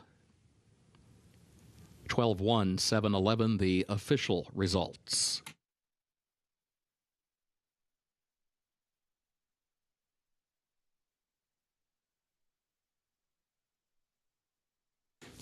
Keeneland's sixth race upcoming, double and pick 3 wagering, start of the late pick 4. Once again, this race will finish in the short stretch of the first wire. Main track is listed good. The turf also listed good. Scratch the 1, Desperate Proposal. Again, scratch the 1, Desperate Proposal. Jockey for the 10, Carlin's Gesture, Florent Giroux. 10, Carlin's Gesture, Florent Giroux. Early pick 5 today, pays on 5 of 5 with a consolation 4-5.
Race number 6 begins the late pick 4 on the 9-race card here at Keeneland Racecourse. Another mile and a 16th main track event. This is for a group of starter allowance runners, 3-year-olds and up, which have started for the $50,000 claiming price or less, or which have broken their maiden in a maiden auction race, or which rather have not won a race other than maiden or claiming. So a lot of opportunities to be eligible for this race. In Ministerial, he's been a useful starter allowance horse for his connections and trainer Wesley Ward. And a tale of a couple of different types of approaches as far as his last couple of races, albeit it's been 3 months since we've seen this gelding run. And last time out, he ran in a one-turn mile race at Aqueduct in a starter race. Pace was ultra quick. He laid back, made a big run to finish second, going from 10th to second in that race. Prior to that, in his 2-turn run at Churchill Downs, he was forward and had the lead and ran a good second that day. And I think that that's going to be the approach we see taken going into the first turn, trying to get that same sort of position that we just witnessed Mo Hope utilize to win race number 5. And most of the race was developed really going into the first turn. There wasn't a lot of movement from the back of the pack. So Ministerial, I think, is going to be tough in here. He's 7-2. He was the favorite just a moment ago, but it's been back and forth between him and the number 3 horse, Redemption Time. As far as my second choice, I'll go a couple of slots outward to reset the number 7 horse for Dennis Robertson. This is a horse who's 9-1 on the board right now.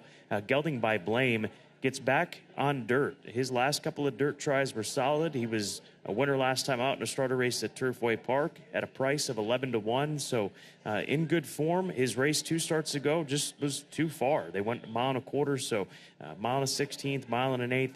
Well within this horse's wheelhouse, it appears, and his dirt and synthetic form holds up in this race. And obviously the dirt form is what we're taking a look at with the 7 horse. But if you're looking for a price, he's going to have it next to his number. He's 10-1 right now and should stay within that region. And then the number 9 horse, Django, for Kenny McPeak. He's a runner that's going to be coming from off of it. He is going to make a run from well off the pace if he stays true to form, and I don't think there's any reason to think that won't be the situation again here this afternoon. So a colt by Medaglia d'Oro, who's made over $172,000, still has a lot of conditions left as far as being a one-time winner. So Django, looking for him to rally from off the pace, pick up a piece of it, maybe spring what would be a very mild upset, as he's at the 4-1, making him the 3rd choice here in race number 6. Just waiting for the riders up call to start the late pick 4 at Keeneland. Good luck.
The horses are entering the track for Keeneland's sixth race. Double and pick 3 wagering start of the late pick 4. The main track and the turf both listed good. This race will finish in the short stretch at the first wire. And again, the main track is listed good. Mile and a 16th here. Scratch, number 1, Desperate Proposal. And the jockey change on the 10. Keep that in mind. Curlin's Gesture, Florent Giroux. Florent Giroux rides number 10. Post time, 6 minutes.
Here's a look at the gray son of Giftbox. It's in my blood. He was part of the Clocker Report this morning on Today at Keeneland with his recent workout of 47 flat in company with Riddle Solver, who was a recent maiden winner at Turfway Park back on the 13th of February. This is a gelding that Andrew McKeever pointed me towards in the fall of last year, going 7 furlongs, and also said that he'd be better the longer the races get. And clearly you can see that in his last 3 races. He broke his maiden right after that debut here at Keeneland at Churchill going long, and he's kept on with good form on the synthetic up at Turfway going long as well. Protected in the starter race, Clocker Report 15-1.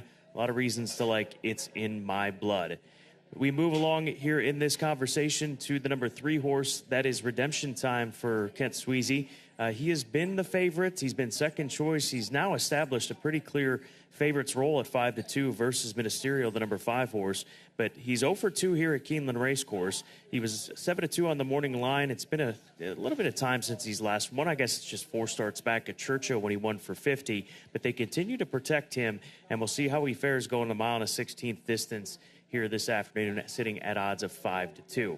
Let's work to the outside of the field. The 10-horse Curlin's Gesture. He's another live long shot. This is a gelding that is more than capable, and his last race, he ran into a buzzsaw in Just a Touch. If that name sounds familiar, he was one of the leading contenders, one of the favorites for the Kentucky Derby last year, who was just beaten in last year's Grade 1 Toyota Bluegrass. That was his comeback race just over a month ago at Fairgrounds. So comes out of a difficult spot, moves down a little bit in class, but he's got performances that could put him right there in the end here in race number 6. And we're going to go back to Django, the number 9 horse, the earner of over $172,000, son of Medaglia d'Oro. He will be part of the Keeneland April Horses of Racing Age sale, which will take place right after the races on closing day on the 25th of this month. So just over 2 weeks away from that Keeneland April sale on closing day. Django soon to be cataloged in that sale here at Keeneland Racecourse, and he's 3-1 on the board right now, looking for another victory. 3 minutes to post, race 6, Keeneland.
Horses have reached the starting gate for Keeneland's 6th race.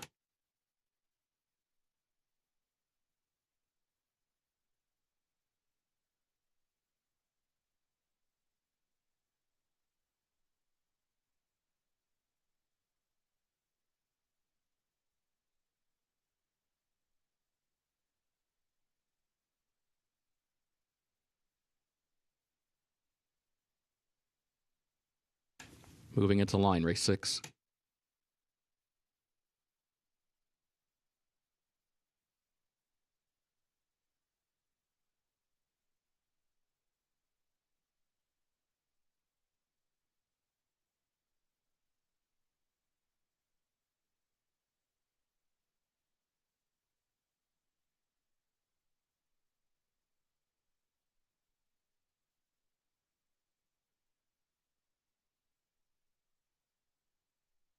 The book moves into line.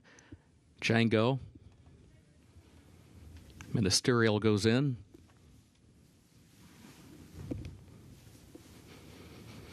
Precision Strike, Curlin's Gesture. Sweet Talking Bourbon, last one. Comes forward. Goes in, first wire at the post. And they're off.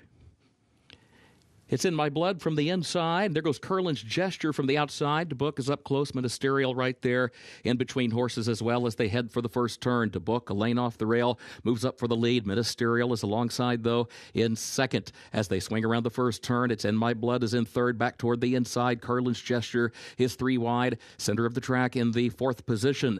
And then Redemption Time is 5th. Back toward the inside. Stays a lane off the rail. Looks for some running room in between horses as they hit the backstretch. Rousset is next. Travels in the 6th spot. Publicity is 7th. Django near the back of the pack moves up 1 spot from 8th. Sweet Talking Bourbon is in 9th. Precision Strike is last of the 10. 23.64 seconds. The time for the first quarter. DeBook is the leader. And Ministerial is second, just off the leader's flank. It's In My Blood goes third ahead. Curlin's Gesture 4th. Redemption Time is in 5th. Rousset is 6th upon the outside. Django is 7th. Will have to go wide to the far turn after a half mile and 48.14 seconds. DeBook is still the leader, but Ministerial right alongside. Curlin's Gesture seeks to join them. Has to go 3 lanes off the rail from third. A length and a half off the lead. They're coming to the quarter pole. And then Rousset, who's 4th up on the outside. Django is still toward the center of the pack. Has to angle wide to the top of the short stretch and is nearly 9 lengths off the lead as they turn for home. Curlin's Gesture alongside of DeBook. That's the lead battle off the far turn. And Sweet Talking Bourbon is running late down the outside with Django. That pair 3 lengths away. DeBook is still there with a narrow lead. Curlin's Gesture is alongside. DeBook, Curlin's Gesture, Sweet Talking Bourbon, and then Django. DeBook. DeBook hits the wire a half length in front. 54-1 under Ray Gutierrez.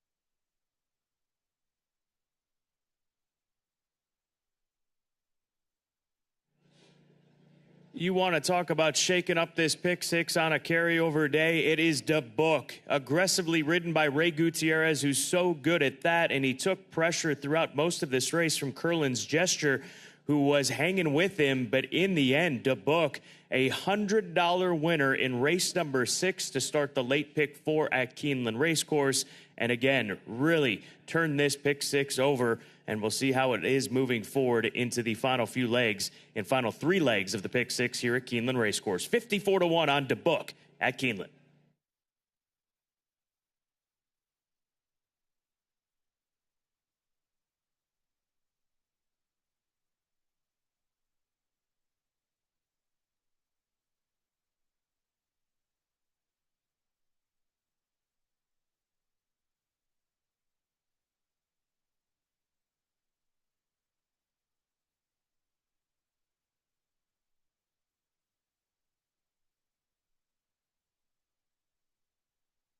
Unofficial results of Keeneland's sixth race. Number 4, To Book, finished first.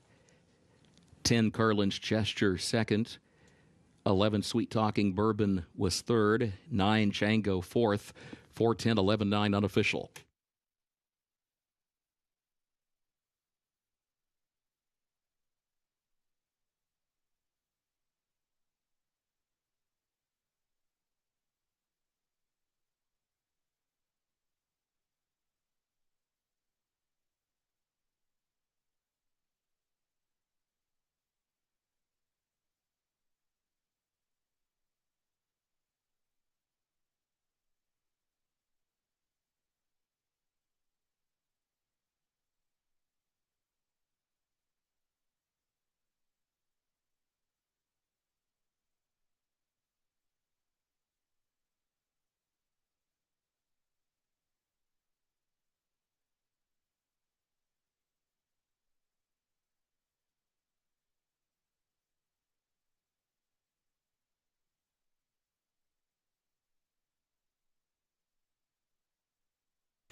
Moving into the winner's circle for Keeneland's sixth race. The unofficial winner, number 4, To Book, owned by the Millard R. Selden Revocable Trust of Scott Selden, trained by John Ortiz. Ray Gutierrez, the jockey.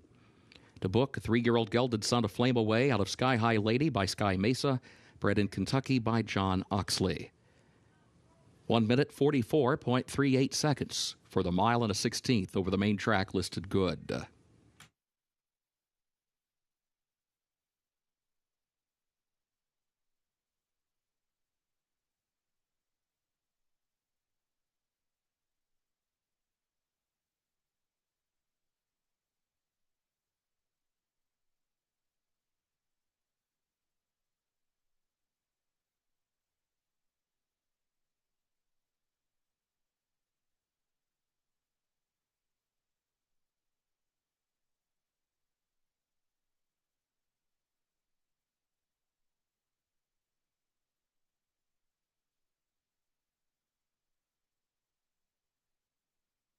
Race 6 results official. 4, 10, 11, 9, the official results.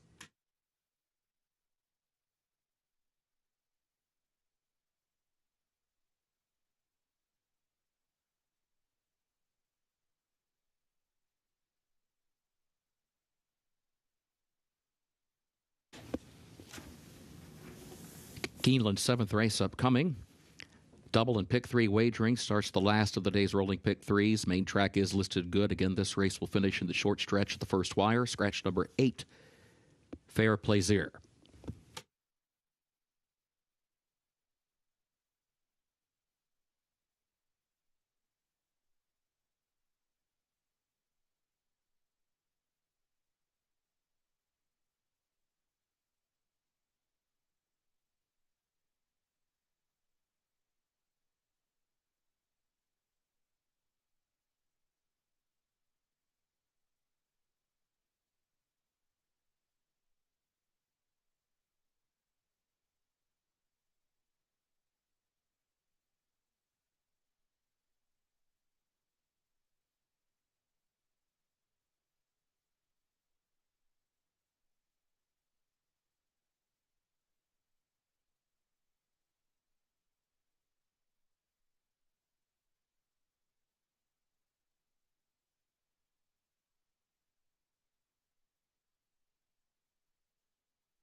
Race number 7 starts the late pick 3 here at Keeneland Racecourse. It's a first level allowance race. Fillies and mares 4-year-olds and up, which have not won a race other than maiden claiming her starter or non-winners of 2. And once again, mile and a 16th on the dirt, first wire finish. And we've seen in the last 2 races how key it is to get that lead going into the first turn, as the book was able to spring that $100 upset in race number 6. Now, I think that the 4-horse Save Time can do just that. I think she might be the quickest filly in this race. She comes out of the Hurricane Birdie, a grade 3 event down at Gulfstream, going 6.5 furlongs. So out to 2 turns here today. Even if she isn't on the lead, I think she's got a great opportunity to be not too far off of it. And she's 4-1 in a really wide open event, which makes up race number 7. So she was a huge price in the Hurricane Birdie. She finished 5th, beat 1 horse that day, but don't hold that against her. Her race 2 starts ago when she broke her maiden was very solid, going the 1-turn mile. So I think the mile and 16th is ideal for Save Time today here at Keeneland Racecourse. Let's go to the 6-horse Into a More for China Horse Club, Todd Pletcher.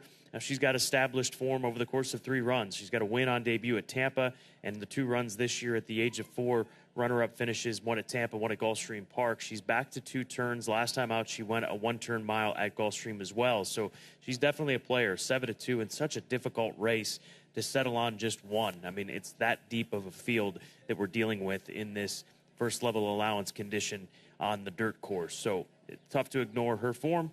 3 for 3 in the money. Debut winner at Tampa. Back-to-back second-place finishes between Tampa and Gulfstream Park. And then the number 5 horse, Sudden Switch for Riley Mott, 1 for 1 in her career.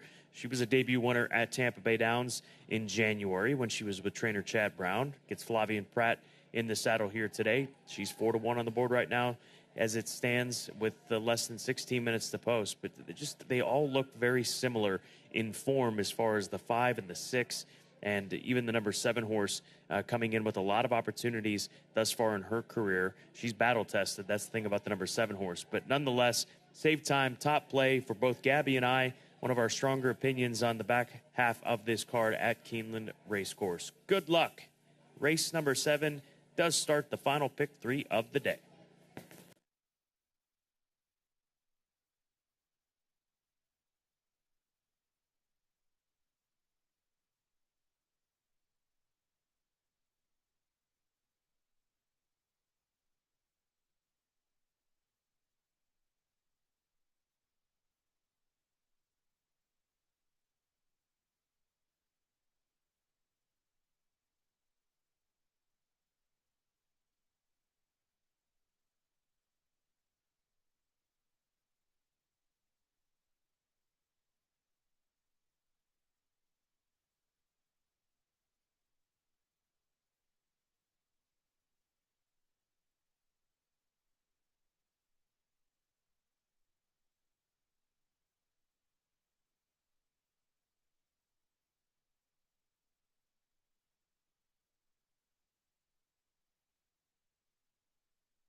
The horses are entering the track for Keeneland's 7th race, the Mill Ridge Allowance, fillies and mares age 4 and up.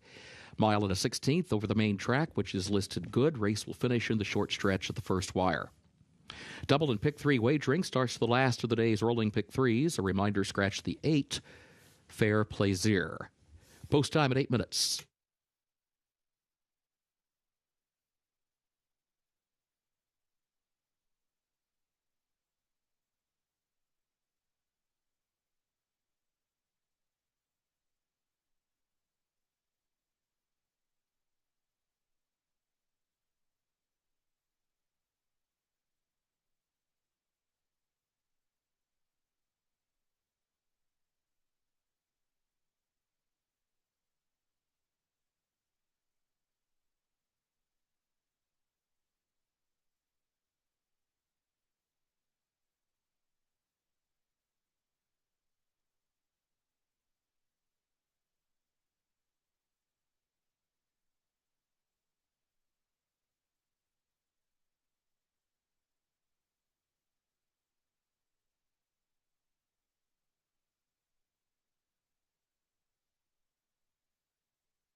There's a look at Jose Ortiz and the very familiar G. Watts Humphrey Jr. silks the green and white diamonds for Rusty Arnold.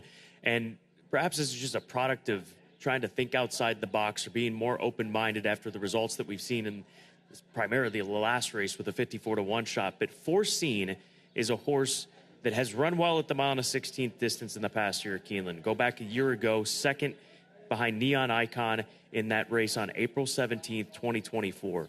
Last 2 races, maybe a little too far going a mile and an eighth facing winners in that race at Keeneland in the fall. That would be the excuse that I would give this filly. Last time out, she was in too tough in the Grade 3 Royal Delta. But if Jose Ortiz can get her close to the lead or potentially on it, if the 4 doesn't make the lead, there is a chance for this filly to spring a 10-1 upset. She is the longest shot in the field right now as it stands, with the 1 sitting at 9-1, Betty Davis. But there is a case to be made for this long shot, and she's not really a long shot given that she's 10-1 in this evenly matched field. 5 minutes to post, race number 7 at Keeneland. Best of luck.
Horses have reached the starting gate for Keeneland's 7th race, the Mill Ridge.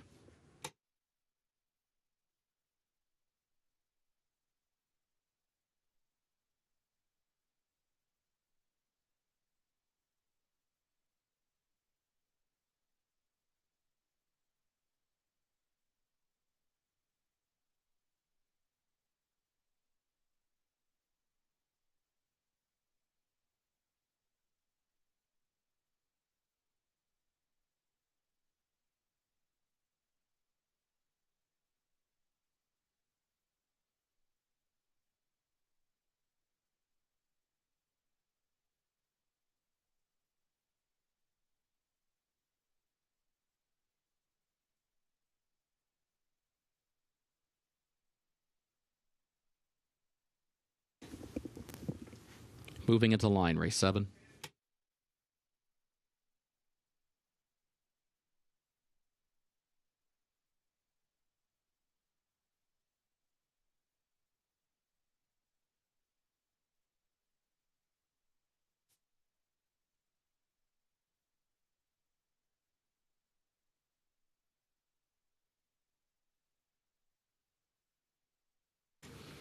Betty Davis and Foreseen move into line. Here is Pride's Crossing.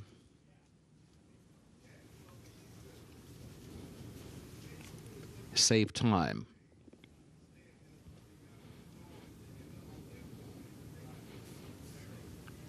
Sudden Switch.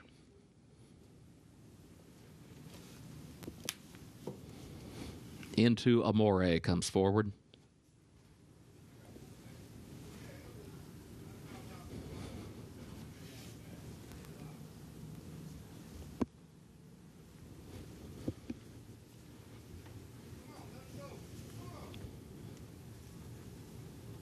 Crazy Cammy, the last one. Goes in, first wire at the post. And they're off. There goes Pride's Crossing and Sudden Switch. Sudden Switch will have the lead from Pride's Crossing into Amore. Is third up on the outside. Then Foreseen, who's back toward the inside, in fourth as they head into the first turn. Crazy Cammy alongside of her as they round the turn. Betty Davis next to last, and Save Time is the trailer. Sudden Switch is the leader. Sudden Switch on top by just 1 length. And then into Amore toward the outside, second by 3/4 of a length. Pride's Crossing goes third, a half length. Crazy Cammy swings up to the outside from fourth, and Foreseen fifth in between horses. 23.46 seconds, the time for the opening quarter. Save Time is against the rail next to last and is joined there by Betty Davis, who takes toward the outside from last, about 5 lengths off the lead, midpoint of the backstretch. Sudden Switch, the leader. Sudden Switch on top by a length as they head for the far turn. Into Amore, a second 3/4 of a length, and then Pride's Crossing, 47.21 seconds for the first half mile. Crazy Cammy is fourth on the outside, just over 3 lengths from the front. Foreseen is toward her inside, but fifth. Save Time is sixth. Betty Davis last of 7. They're midway on the turn, and Sudden Switch is still the leader by a length, chased all the way by Into Amore, who's second by a length. Crazy Cammy, and then Pride's Crossing, top of the short stretch, and Sudden Switch has opened up on a 3-4 length lead now to Pride's Crossing. Into Amore, Crazy Cammy as they swing off the far turn and work their way through the final furlong. It is Sudden Switch with the lead. Save Time is trying to make up some ground toward the rail, has gone to third, but still well behind the leader in deep stretch. Sudden Switch, Pride's Crossing second, Save Time third. It is Sudden Switch to win for Flavian Pratt. Then Pride's Crossing second, Save Time third, and Into Amore was fourth.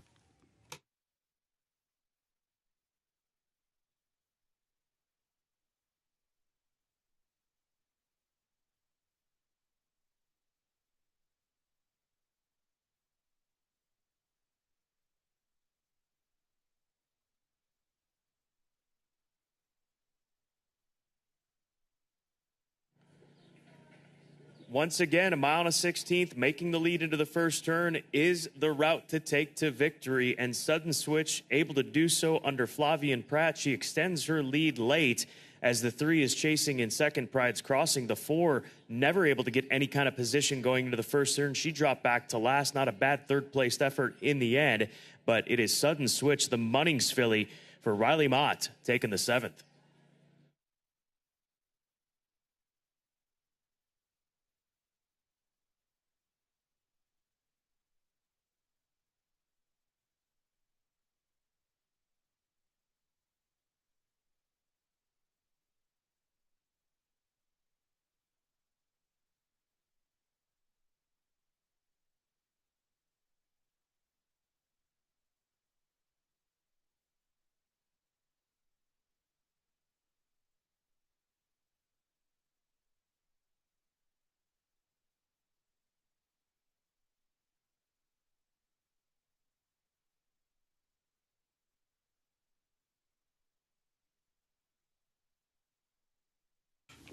The unofficial results of Keeneland's 7th race: number 5, Sudden Switch, was first. Number 3, Pride's Crossing, second. Number 4, Save Time, was third. Number 6, Into Amore, fourth. 5, 3, 4, 6, unofficial.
Moving into the winner's circle for Keeneland's 7th race, the Mill Ridge, the unofficial winner, number 5, Sudden Switch, owned by Todd Singer. Rebel Racing LLC of David Walker, owned also by Dennis Park, trained by Riley Mott. 2 wins today for Flavian Pratt.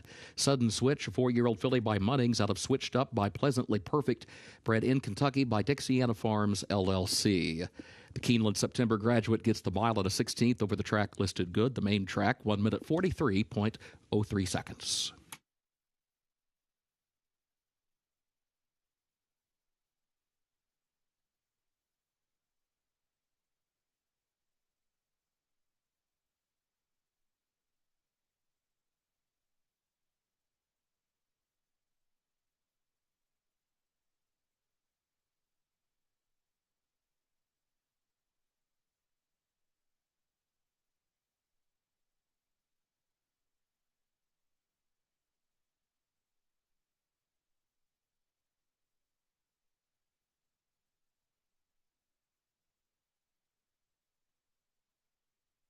Seventh race results official, 5-3-4-6, the official results.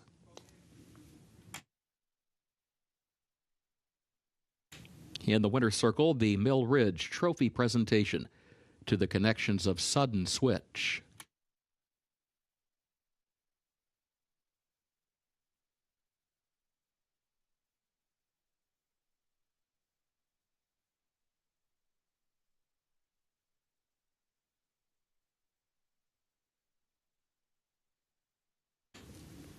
Keeneland's 8th and featured race upcoming starts the last of the day's rolling doubles. The turf listed good, the rail at 30 feet. Scratch the 2, Don't Say It. Scratch the 4, Foxy Cleopatra. Also scratch 12, Best Cupcake, 13, May Strong, and 14, Hideki. Jockey for number 3, High Fashion Kate, Raylu Gutierrez. Ray Gutierrez rides 3, High Fashion Kate, and the jockey for the 6, Golden Hostess, Ben Curtis. That's the 6, Golden Hostess, the jockey, Ben Curtis.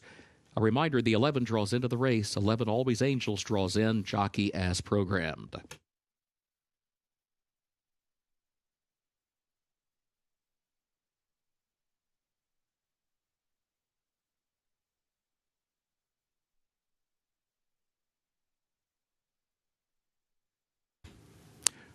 Also at Keeneland, please note the condition of the main track is now fast. Condition of the main track is now fast.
Race number 8 is 17 minutes to post. Before we start the discussion about this featured turf sprint on the Thursday card, 2 races remain, but we already have been informed that there will be a pick 6 carryover going into tomorrow, thanks in large part to D-Book's upset at 50+1. So it'll be approximately $211,000 that will carry to tomorrow's card here at Keeneland. That'll begin with race number 5 at 3:08 Eastern Time and includes the Grade 1 Maker's Mark Mile. So start handicapping. You got about 22 and a half hours to get those pick 6 tickets together for tomorrow with a $211,000 carryover with 2 races remaining on this card. All right, let's dig into the featured event. Ultimate Ready from the rail is 7-2, the number 1 horse for trainer Bill Mott and Bessalou Stables, undefeated in 2 starts. She won on the synthetic at Turfway Park. She moved to Bill Mott's care in her most recent effort and prior to that, but capped it off with a win in a first-level allowance race. So climbing the class ranks off of back-to-back wins to start her career inside post for the first time in her career. She's had outside draws, so she'll be able to save ground. She's a filly that tends to come from off the pace. So at 7-2, certainly a live runner in here as she's the 3rd choice in the current wagering. The number 6 horse, Golden Hostess, is the 5-2 favorite. This is a mare, South African bred mare, who cuts back in distance, and Graham Motion has done good with his horses that have been given to him from South Africa. There was a large period of time where horses were unable to be imported from South Africa, but that is changed here in the last year or so with a quarantine situation where they do have to go through quarantine for quite a few days in order to be cleared from quarantine and be eligible to run here in the United States. Izzy Vunga Vunga, horse that we saw run in the Alquaz Sprint in the Dubai World Cup card, is an example of a South African filly, or South African runner rather. He is a horse, older horse that has done well for Graham Motion, and this filly has as well. She's been here for some time now. It's been 3 months since we've seen her run, but she's a closer. That's her game, and I would think, as Gabby was mentioning earlier this morning on Today at Keeneland, that having spent the extra time here after clearing quarantine, whatever that might have been prior to her race in October here at Keeneland Racecourse, has got to be a positive for this 6-year-old mare. So 4 for 21 in her career, seeking her first U.S. victory. This is Golden Hostess, 5-2 on the board right now. And then Crown Imperial, the number 5 horse for John Ortiz, Irad Ortiz Jr. She hasn't raced in a while. She's been a consistent sprinter going back to 2023 and even her last race in August at Ellis Park. Outside of that, they tried her in longer distance races. She performed well, there's no doubt about it, and she's a filly that may easily go back to a mile-plus distance on down the line. But on the comeback here, she's capable in a sprint race at this number, 7-1. Irad Johnny Ortiz for 4G Racing, a filly by Classic Empire, who fits here. She's made over $434,000 in her racing career through those stakes tries that she had. She won the Untappable. That goes a long way in acquiring that kind of money, the Untappable Stakes at Kentucky Downs back in 2023. So she is more than capable coming into this race off the layoff. An ultra-competitive field that we've got for our featured event, race number 8, and it does begin the late daily double here at Keeneland.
The horses are entering the track for Keeneland's 8th and featured race, the Hunter Valley, and allowance for fillies and mares age 4 and up. 5.5 furlongs over the turf, listed good. The rail at 30 feet. This will start the last of the day's rolling doubles. A reminder, the main track is now listed fast. In this 8th race, scratch the 2, Don't Say It. Scratch the 4, Foxy Cleopatra. Also scratch 12, Best Cupcake, 13, May Strong, and 14, Hideki. Jockey for number 3, High Fashion Kate, Ray Lou Gutierrez. 3, High Fashion Kate, jockey Ray Gutierrez. Jockey for the 6, Golden Hostess, Ben Curtis. 6, Golden Hostess, Ben Curtis. And a reminder, the 11, Always Angels, draws into the race, jockey as programmed. 7 minutes to post.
Please note that the hood worn by number 6, Golden Hostess, will be removed at the gate.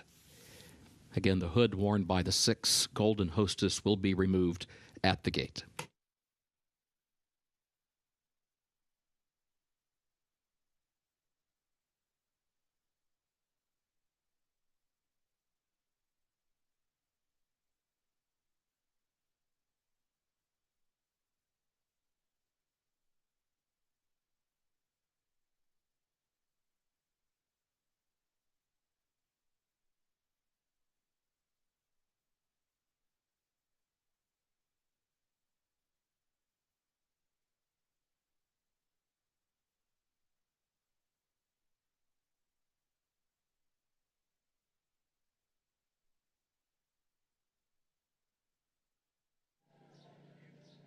Here's a look at the 7-2 co-second choice in the field. Creed's Gold out of the Mark Cassidy barn, a 2-time winner, recently finished 3rd over that quick ground at Gulfstream Park. It's a little bit more ground to work with here today, from 5 furlongs to 5.5 furlongs here at Keeneland Racecourse. But getting a lot of respect, and you look at the way that she's really come on over the course of her last 5 races. She is obviously a contender. She should be pretty forward in this race. There's even a case to be made that she might be able to make the lead in here if the 7 horse doesn't handle the turf. Always Wanting, but she's a very speedy filly. That's the 7 who's 22-1. But I would imagine Jose Ortiz wouldn't be too far off pace with Always Wanting setting it if it plays true to recent form.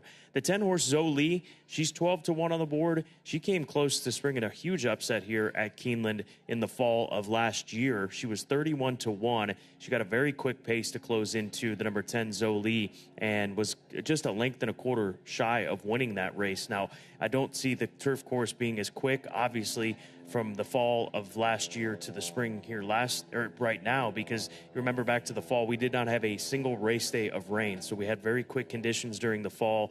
Obviously, the turf course has been good throughout the early days of this meet here this afternoon, but she's capable of closing, and she's shown that in the past, and she gets back on turf, which is a huge positive for the daughter of Good Samaritan. We are just 4 minutes away from race number 8 here at Keeneland. The 6 is no longer the favorite, Golden Hostess. Favoritism has shifted to Ultimate Ready out of the Bill Mott barn, Bessalou Stables. Good luck as we get set to start the late daily double.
Horses have reached the starting gate for Keeneland's 8th and featured race, the Hunter Valley.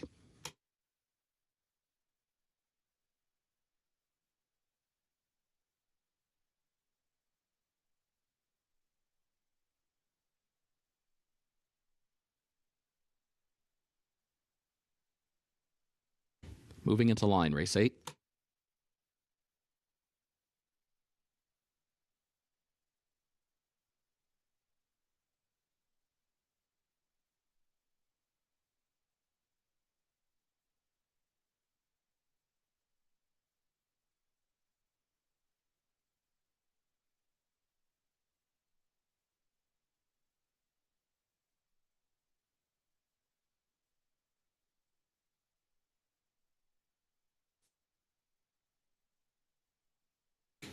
Out Too Late moves into line. Crown Imperial. Creed's Gold.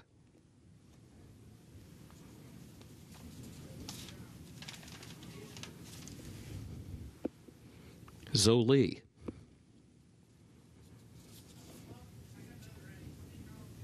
Always Angels will be the last one. Goes in, they're at the post. And they're off. Always Wanting comes out for the lead. Creed's Gold is right there. Crown Imperial, Ultimate ready to the inside. And then Zoli away running in 5th. Up on the far outside, Out Too Late goes 6th. In between horses, High Fashion Kate. 7 down toward the inside as they enter the far turn.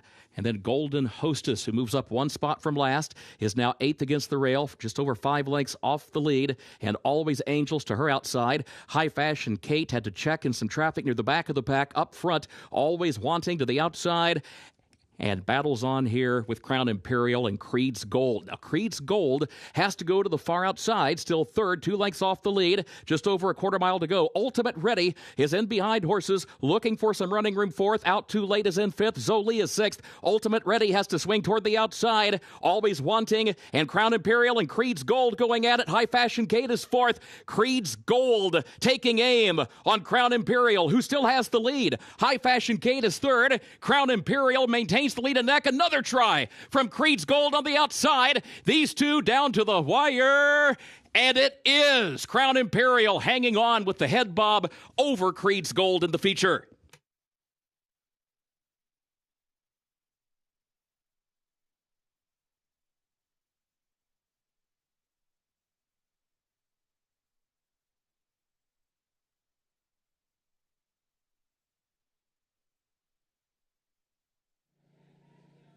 Johnny Ortiz and Irad Ortiz Jr. teaming up with Crown Imperial, the number 5 horse, and boy, did she ever dig in. She's up nearest the rail of this group as they come down the lane. The 9 had dead aim on her, but watch the 5 dig in, ears pinned back. She may have even been close to being passed there in that previous jump that we saw, but she digs in and pulls this one off the long layoff. Hadn't been seen in 8 months, but she was ready to roll here today in our 8th and featured event.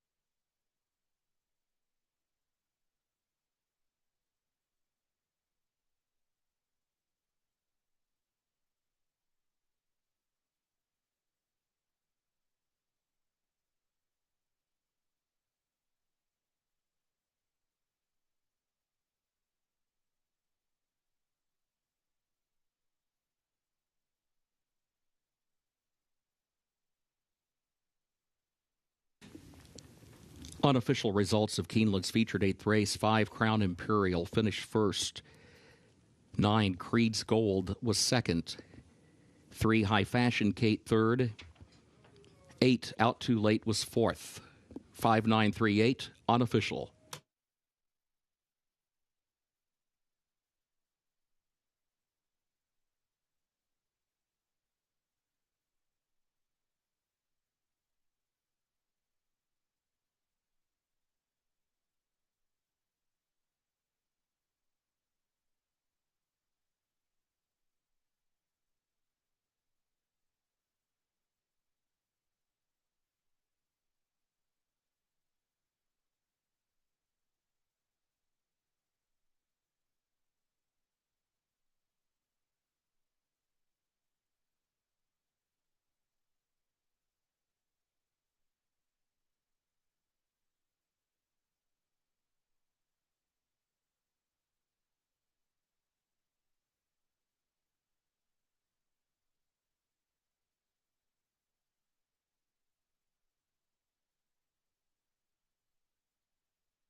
Eighth race results official. 5-9-3-8, the official results.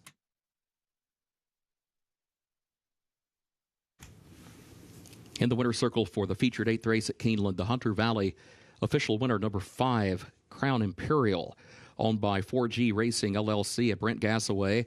John Ortiz, 2 wins today on the card. Irad Ortiz Jr., the winning jockey. Crown Imperial, a 4-year-old filly by Classic Empire. Out of Mi Fiore by Congrats, bred in Kentucky by 4G Racing. 5.5 furlongs over the turf listed good, 1 minute 4.67 seconds.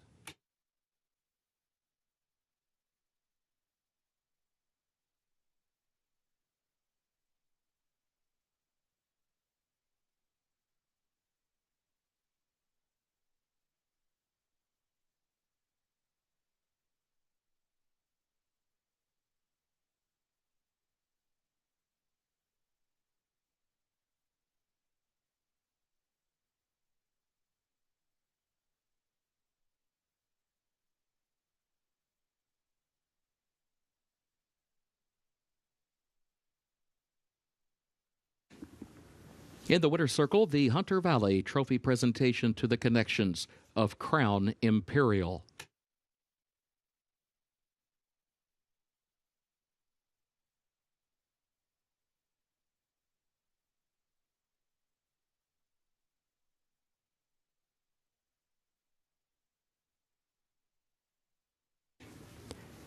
Keeneland's 9th and final race upcoming. The main track listed fast. $88,000 carryover for the Toyota Super High 5. Scratch the 2, Spielman. Scratch the 5, Sinister 6. And also scratch the also eligibles 13 through 16. Contrary to the program, number 1, Mr. Banderas, is a first-time reported gelding. Jockey for the 6, One More Story, Joel Rosario. Number 6, One More Story, the jockey, Joel Rosario.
carryover type day. I mentioned the fact that we've got that $211,000 pick six carryover already into tomorrow. That was established a couple of races back.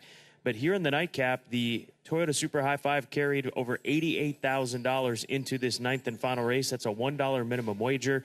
Yesterday, we saw about $50,000+ of new money bet in because it had carried from the prior day. So we're going to be talking about a six-figure Toyota Super High Five pool in which you can dive into over the course of the next 18 minutes here in the ninth and final. 40 Love is 3-1 right now, and this is a gelding by Win for trainer Peter Urton, who moved over to the dirt last time out at Colonial and ran a pretty solid race, and that was on the heels of a debut effort at Turfway Park where he ran into several next out winners. That race that he debuted in February up at Turfway was very, very live. The top three finishers all exited that group to win next time out, and he wasn't far off of joining that list, beating just a length on the dirt. He's a son of Win. I'm a big fan of this sire, Win. He was a horse that I really liked during his 3-year-old campaign. He ran a giant race in the Toyota Bluegrass a few years back. He went on to win a Grade 1 on an off-track up in New York, if memory serves correctly. But 40 Love at 3-1. Juan Hernandez Jr., he sprung the big upset in the nightcap yesterday, which was a big reason why we've got this $88,000 Toyota Super High Five carryover. But he's in the pole position with this runner as far as favoritism. He's not on that 50-1 shot that closed out the card yesterday for trainer Mike Maker. But he makes sense if he can run back to his last race or any of his 2 races that we've seen from him so far. He is the one to beat here in race number 9. Then we go to the outside, the number 12 horse, who is 4-1, sequential for the Klarovich stables, Nyquist gelding. It's all about the drop-in class for him. Chad Brown gave him a couple of tries in maiden special weight company between Aqueduct and Monmouth Park in New Jersey.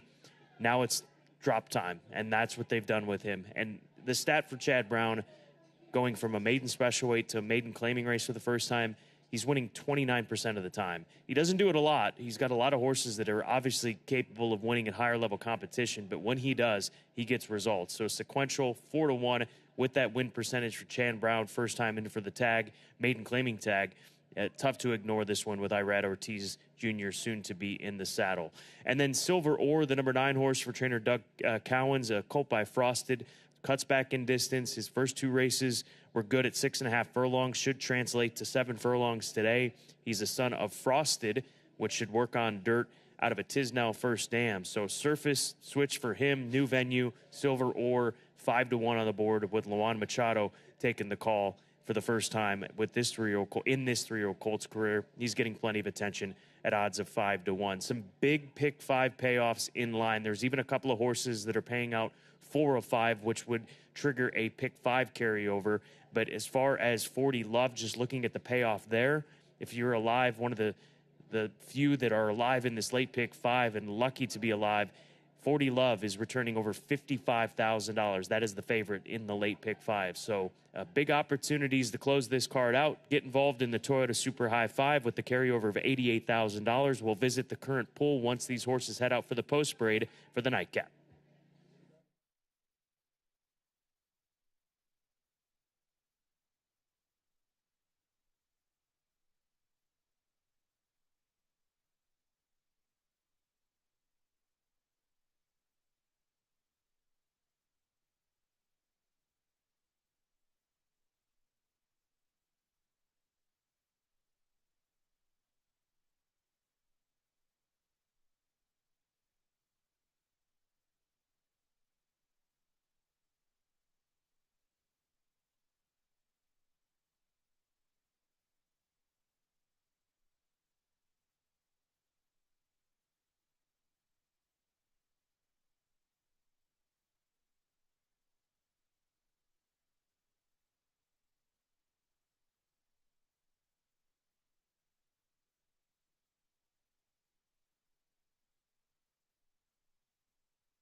The horses are entering the track for Keeneland's ninth and final race, maiden claiming race for a price of $50,000, 3-year-old and up. 7 furlongs over the main track, listed fast, $88,000 in the Toyota Super High 5 carryover. Scratch the 2 Spielman, scratch the 5 Sinister 6, and also scratch the also eligibles 13 through 16. A reminder, number 1, Mr. Banderas, first time reported gelding. Jockey for the 6, One More Story, Joel Rosario. Post time at 8 minutes.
Well, we've had a shift in favoritism. The 4-3 is no longer the favorite. It is now the number 4 horse, Army Hero, for Carl Moore Management. Joe Sharp, a son of Union Rags, who gets back to dirt for the first time since November at Churchill Downs. He'll cut back in distance. You've always got to be paying close attention to horses that will cut back in distance, that showed speed in previous races and faded a bit, and that's exactly what he did. And he didn't fade all that much. He was beaten just a nose after establishing the lead going 2 turns at Turfway Park. So he is the lukewarm 7-2 favorite as it stands right now. We've got 3 horses sitting at 7-2.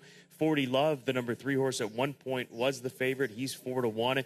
Could go back to that role here in the next 6 minutes, but he caught the eyes of our clockers for today at Keeneland this morning. He's had a couple of local moves at Keeneland, both in 47-3 between March 26th and April 2nd. So still a strong player in here at 4-1. Obviously, the son of win.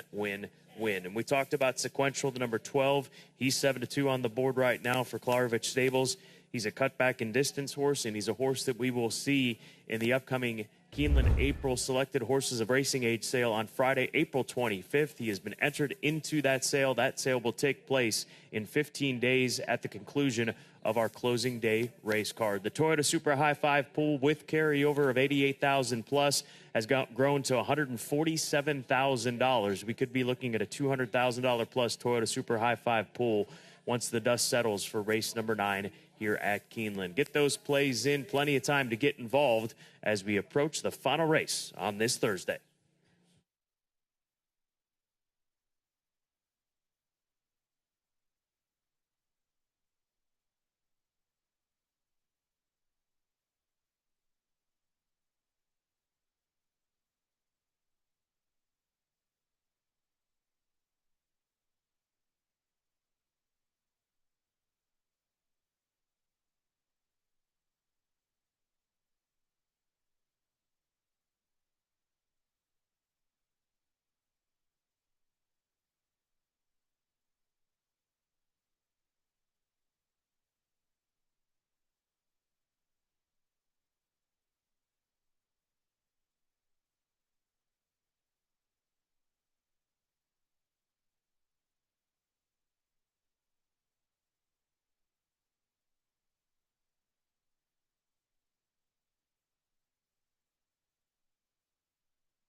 The horses have reached the starting gate for Keeneland's 9th and final race.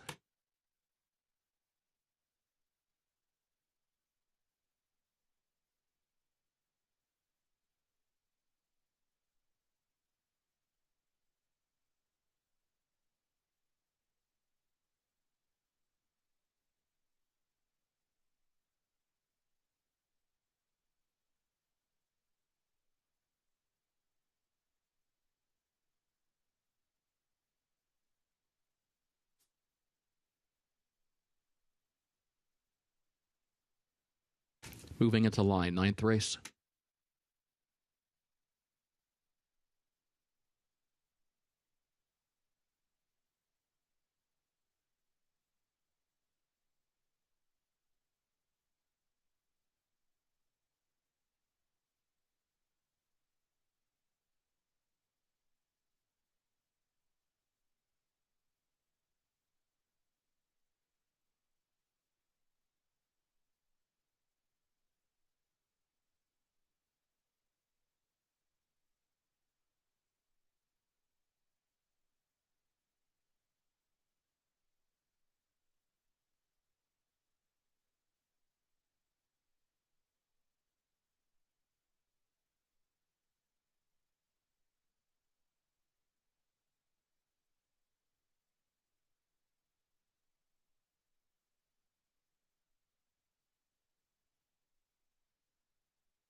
Geno Smith comes forward along with Army Hero.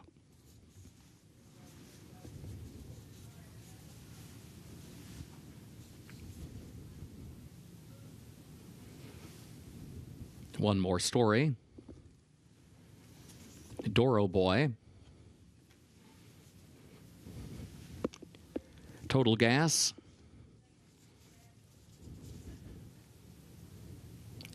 Sequential, the last one coming forward.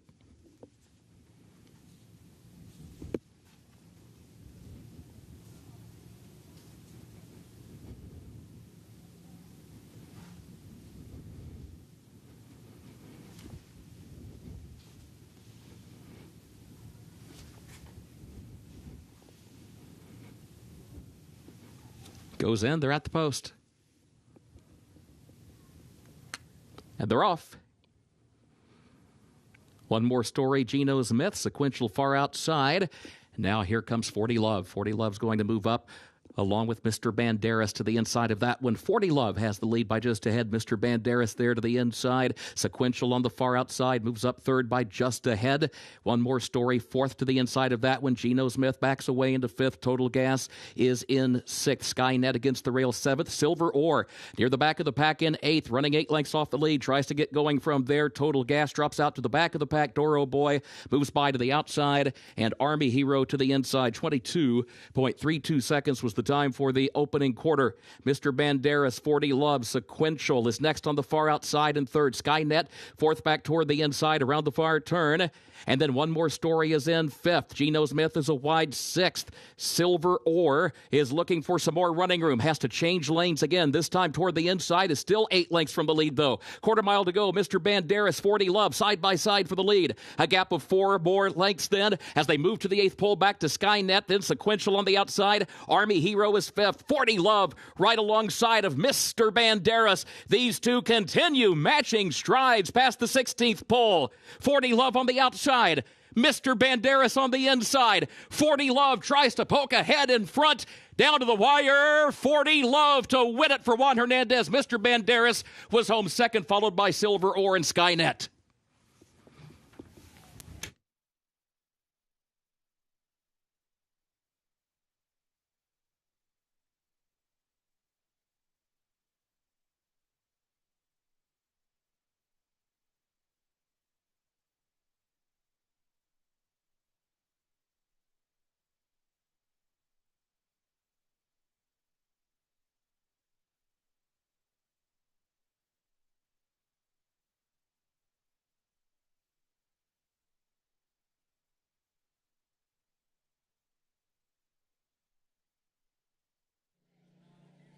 What a way to cap off a wild day here at Keeneland Racecourse. A throwdown between 40 Love, who drifted up to odds of 9-2 after being the favorite about 20 or so minutes ago. And he's heads up with Mr. Banderas, who's 16-1. Heck of a job by Robbie Medina to get him ready off the long layoff. But he comes up just a few inches short, better than that, about a half a length short, as 40 Love breaks through with win one of his career for trainer Peter Urton. And in back-to-back days, jockey Juan Hernandez takes the nightcap.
Unofficial results of Keeneland's ninth race: 340 Love was first. The 1, Mr. Banderas, was second.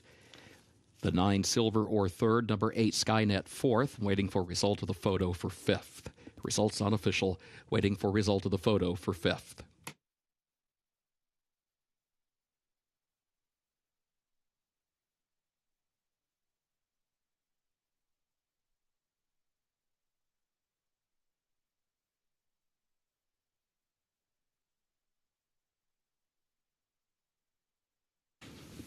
Into the winner's circle for race 9, the unofficial winner, number 340 Love, owned by X-Line Border Racing LLC.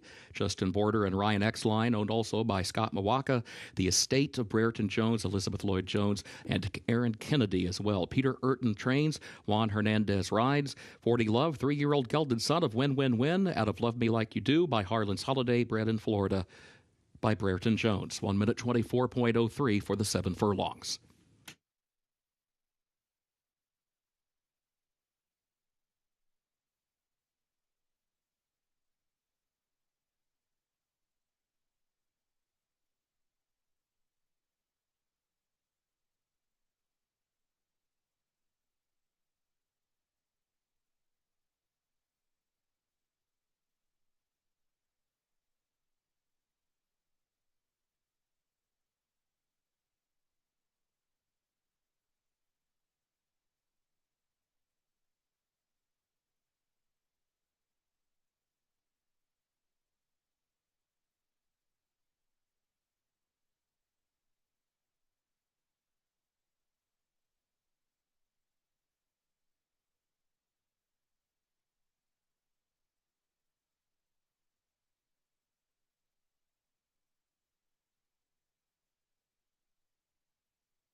Number 12, Sequential, finishing 5th.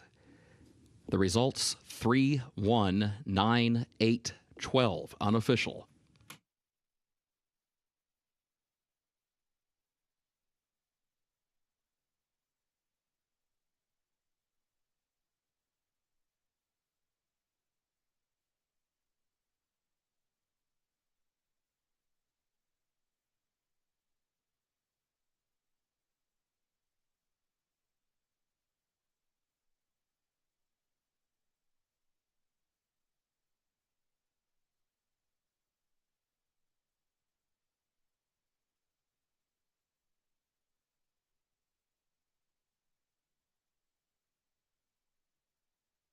Results of race 9 official.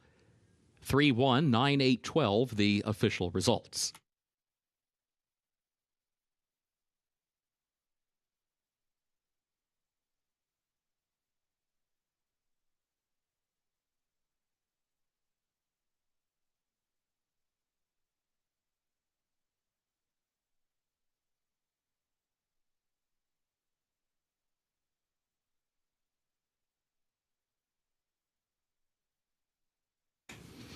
Late pick 5 pays on 5 of 5 with a consolation 4 of 5.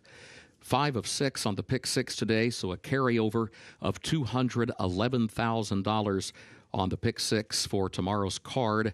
No carryover for the Toyota Super High 5. That wager will start anew when racing resumes here tomorrow. First post, 1 p.m. Eastern. Sports Bar and the Mezzanine Bar remain open for simulcasting for another 10 minutes. You may advance wager any races occurring after that time. For now, on behalf of Keeneland, thank you and good evening.